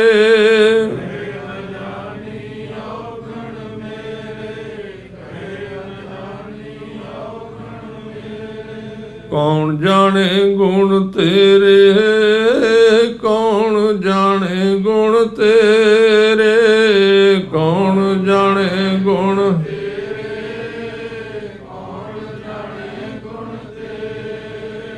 ਜਦੋਂ ਮਰਦਾਨਾ ਜੀ ਵਾਪਸ ਮੁੜੇ ਸਤਿਗੁਰੂ ਕਹਿੰਦੇ ਦੱਸ। ਕਹਿੰਦੇ ਮਹਾਰਾਜ ਚੀਜ਼ ਇੱਕੋ ਏ। ਕਿਸੇ ਨੇ ਕਿਹਾ ਇਹ ਕੁਝ ਵੀ ਨਹੀਂ, ਕਿਸੇ ਨੇ ਕਿਹਾ ਇਹਦਾ ਮੁੱਲ ਹੀ ਨਹੀਂ। ਹਜ਼ੂਰ ਨੇ ਕਿਹਾ ਮਰਦਾਨਿਆ ਜੋ ਕੁਝ ਮੈਂ ਕਹਿਣਾ ਉਹ ਅਕਾਲ ਦਾ ਸੰਦੇਸ਼ ਹੈ, ਤੇ ਜਿੰਨਾ ਚਿਰ ਕੋਈ ਬੰਦਾ ਮੇਰੇ ਹਾਣ ਦਾ ਨਾ ਹੋਇਆ, ਮੇਰੇ ਹਾਣ ਦਾ, ਉਹਨਾਂ ਚਿਰ ਉਹਨੂੰ ਸਮਝੇਗਾ ਨਹੀਂ। ਇਸ ਕਰਕੇ ਸਿੱਖ ਇਹ ਨਹੀਂ ਕਹਿੰਦਾ ਗੁਰੂ ਨੂੰ ਪਹਿਲੀ ਕਲਾਸ ਬਖਸ਼ਿਸ਼ ਮੰਗਣੀ ਨਹੀਂ। ਪਹਿਲੀ ਕਲਾਸ ਹੈ ਐਸੀ ਮਤ ਦੀਜੈ ਮੇਰੇ ਠਾਕੁਰ, ਸਦਾ ਸਦਾ ਤੁਧ ਧਿਆਈ। ਉਹ ਅੱਖ ਤੇ ਦਿਓ ਵੱਡਾ ਸਾਹਿਬ ਉੱਚਾ ਥਾਉ, ਉੱਚੇ ਉੱਪਰ ਉੱਚਾ ਨਾਉ, ਇਹ ਵੱਡ ਉੱਚਾ ਹੋਵੇ ਕੋਈ। ਪਿਤਾ ਦਾ ਮੂੰਹ ਵੇਖਣਾ ਹੋਵੇ ਤੇ ਬੱਚਾ ਹੋਵੇ ਸਾਧ ਸੰਗਤ ਜੀ 1.5 ਫੁੱਟ ਦਾ ਅਜੇ, ਤੇ ਉਹਦੇ ਗੋਡੇ ਫੜ ਕੇ ਉਤਾਂ ਨੂੰ ਵਹਿੰਦਾ ਹੈ, ਦਿਸਦਾ ਨਹੀਂ ਉਹਦਾ ਚਿਹਰਾ। ਸਿੱਖੀ ਕੀ ਹੈ? ਗੁਰੂ ਕਿਵੇਂ ਦਿਸਦਾ ਹੈ? ਇੱਕ ਬੱਚੇ ਦੀ ਉਮਰ ਅਜੇ 1 ਸਾਲ ਹੈ, ਉਹ ਰਿੜਦਾ ਰਿੜਦਾ, ਬਾਪ ਖੜਾ ਉਹ 6 ਫੁੱਟ ਦਾ ਤੇ ਬੱਚਾ 1 ਫੁੱਟ ਦਾ। ਉਹ ਚਾਹੁੰਦਾ ਮੈਂ ਆਪਣੇ ਪਿਤਾ ਦਾ ਮੂੰਹ ਵੇਖਾਂ, ਪਰ ਮੂੰਹ ਕਿਵੇਂ ਦਿਸੇ? ਉਹ ਫਿਰ ਆ ਕੇ ਉਹਦੇ ਗੋਡੇ ਫੜ ਦਿੰਦਾ, ਗੋਡੇ ਫੜ ਕੇ ਉਹਦਾ ਵਹਿੰਦਾ ਵੀ ਮੈਨੂੰ ਚੁੱਕ।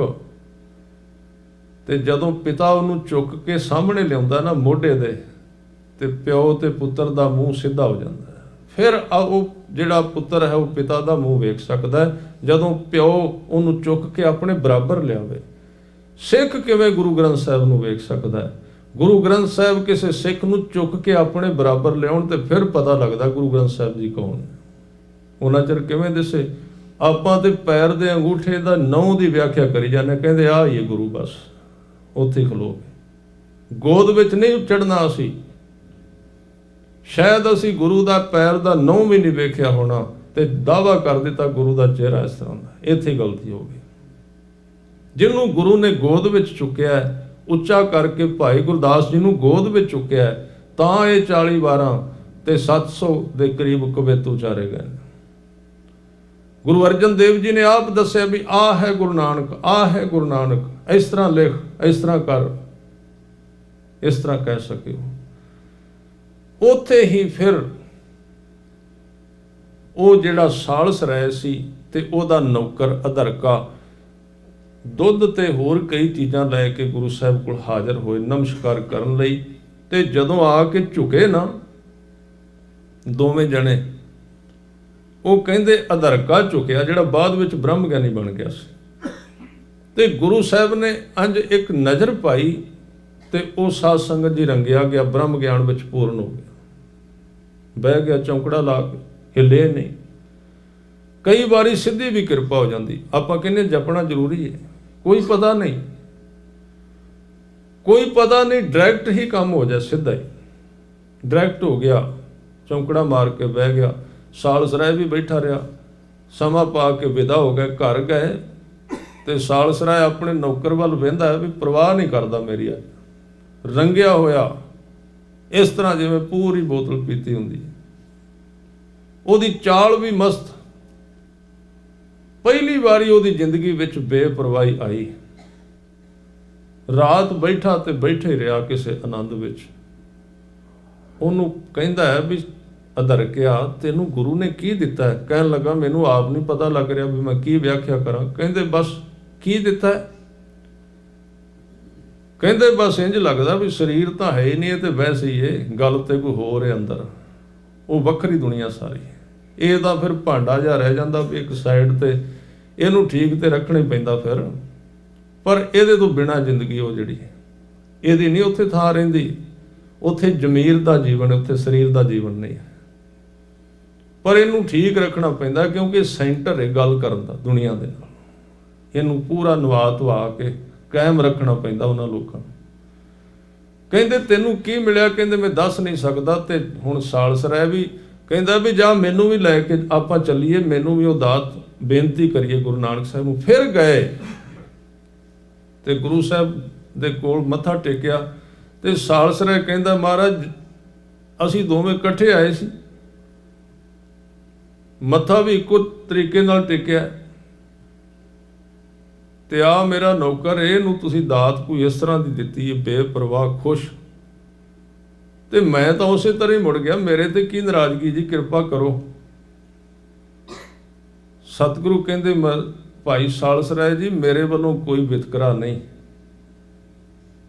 ਕਹਿੰਦੇ ਹੁਣ ਮੀਂਹ ਪਵੇ ਤੇ ਇੱਕ ਭਾਂਡਾ ਸਿੱਧਾ ਹੋਵੇ ਤੇ ਇੱਕ ਪੁੱਠਾ ਹੋਵੇ, ਮੀਂਹ ਦਾ ਕੀ ਗੁਨਾਹ ਕਿਹਦੇ ਵਿੱਚ ਪਏਗਾ? ਕਹਿੰਦੇ ਮਹਾਰਾਜ ਜਿਵੇਂ ਇਹਨੇ ਮੱਥਾ ਟੇਕਿਆ ਉਵੇਂ ਹੀ ਮੈਂ ਟੇਕਿਆ।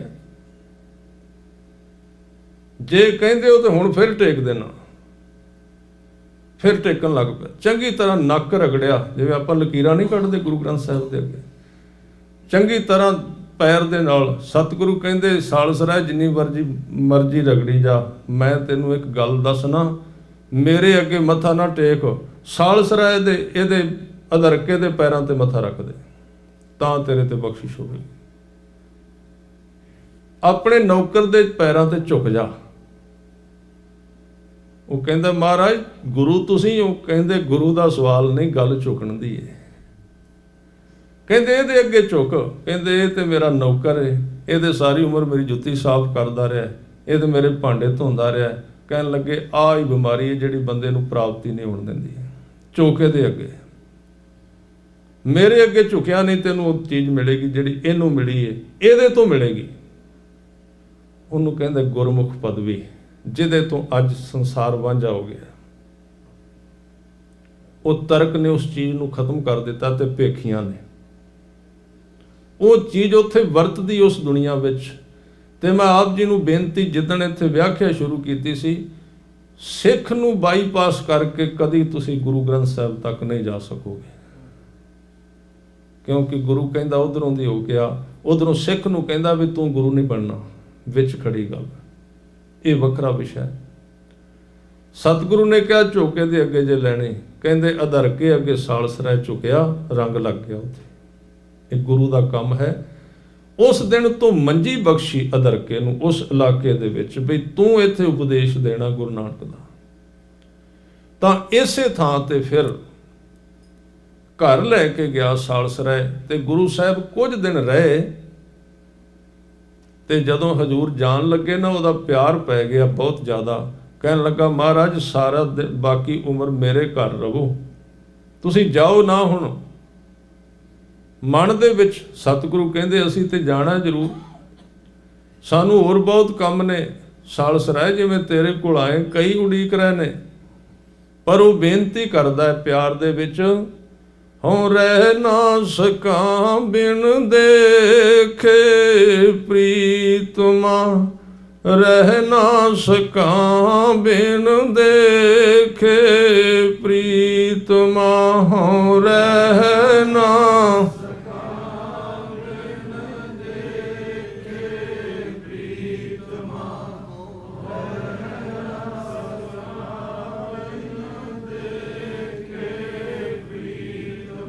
ਹੋ ਰਹਿ ਨਾ ਸਕਾਂ ਬਿਨ ਦੇਖੇ ਪ੍ਰੀਤਮਾ, ਹੋ ਰਹਿ ਨਾ ਸਕਾਂ ਬਿਨ ਦੇਖੇ ਪ੍ਰੀਤਮਾ,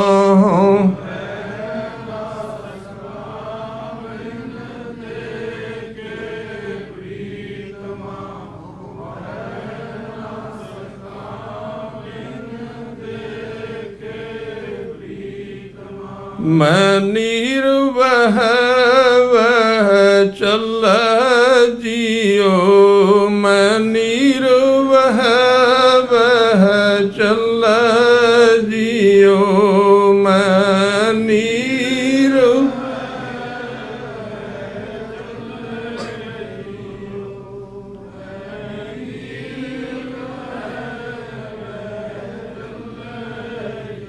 ਹੋ ਰਹਿ ਨਾ ਸਕਾਂ ਬਿਨ ਦੇਖੇ ਪ੍ਰੀਤਮਾ, ਹੋ ਰਹਿ ਨਾ ਸਕਾਂ ਬਿਨ ਦੇਖੇ ਪ੍ਰੀਤਮਾ, ਹੋ ਰਹਿ ਨਾ ਸਕਾਂ ਬਿਨ ਦੇਖੇ ਪ੍ਰੀਤਮਾ, ਹੋ ਰਹਿ ਨਾ ਸਕਾਂ ਬਿਨ ਦੇਖੇ ਪ੍ਰੀਤਮਾ। ਜਿਨ੍ਹਾਂ ਨੇ ਇੱਕ ਵਾਰੀ ਗੁਰੂ ਨੂੰ ਗੁਰੂ ਦੀ ਅੱਖ ਨਾਲ ਵੇਖ ਲਿਆ, ਉਹ ਪਰਤ ਕੇ ਸੰਸਾਰ ਵੱਲ ਝਾਤੀ ਨਹੀਂ ਪਾਉਣਗੇ। ਇਹਨੇ ਬੇਨਤੀ ਕੀਤੀ, ਸਤਿਗੁਰੂ ਕਹਿੰਦੇ ਅਸੀਂ ਜ਼ਰੂਰ ਜਾਣਾ। ਜਦੋਂ ਬਹੁਤ ਵਿਰਾਗ ਕੀਤਾ, ਹਜ਼ੂਰ ਨੇ ਅੰਦਰੋਂ ਅੰਦਰ ਹੀ ਇਸ਼ਾਰਾ ਕਰ ਦਿੱਤਾ, ਕਹਿੰਦੇ ਸਾਲਸਰਾਏ ਅੱਜ ਨਹੀਂ, ਚੱਲ ਤੇਰੀ ਅਰਦਾਸ ਬੜੀ ਡਾਢੀ,